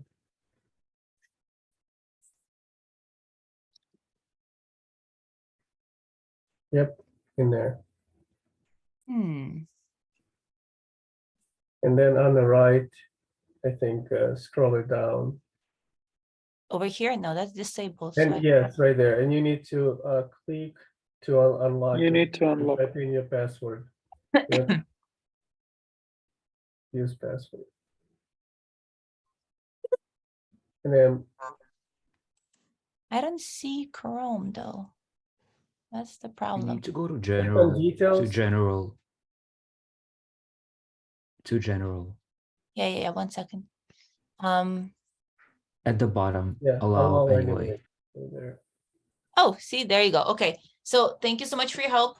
I'm going to repeat this so that other folks can follow. So what we did was we went to here. We looked for security of privacy, which is here. And then we switched to general. If you were on privacy, or switch to general. And then I guess it's being blocked here, which is annoying, but it is what it is. So hopefully now it's gonna work. Fingers crossed. All right, one more time. Nope.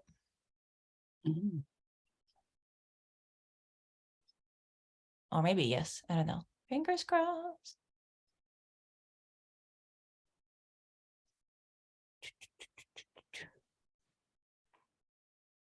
My Mac is fighting me. All right. One more time. I think it was lagging because of the previous weird thing.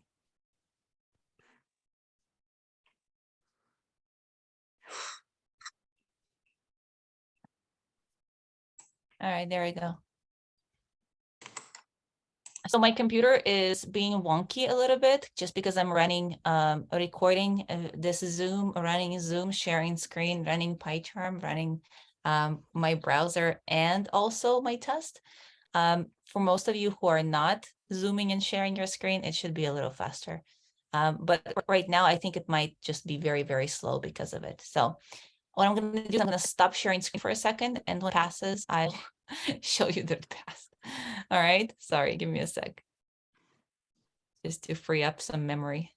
Ellie, do we need to save this code before running it? No, they actually, every single time you type something, Because literally, I got red all over it.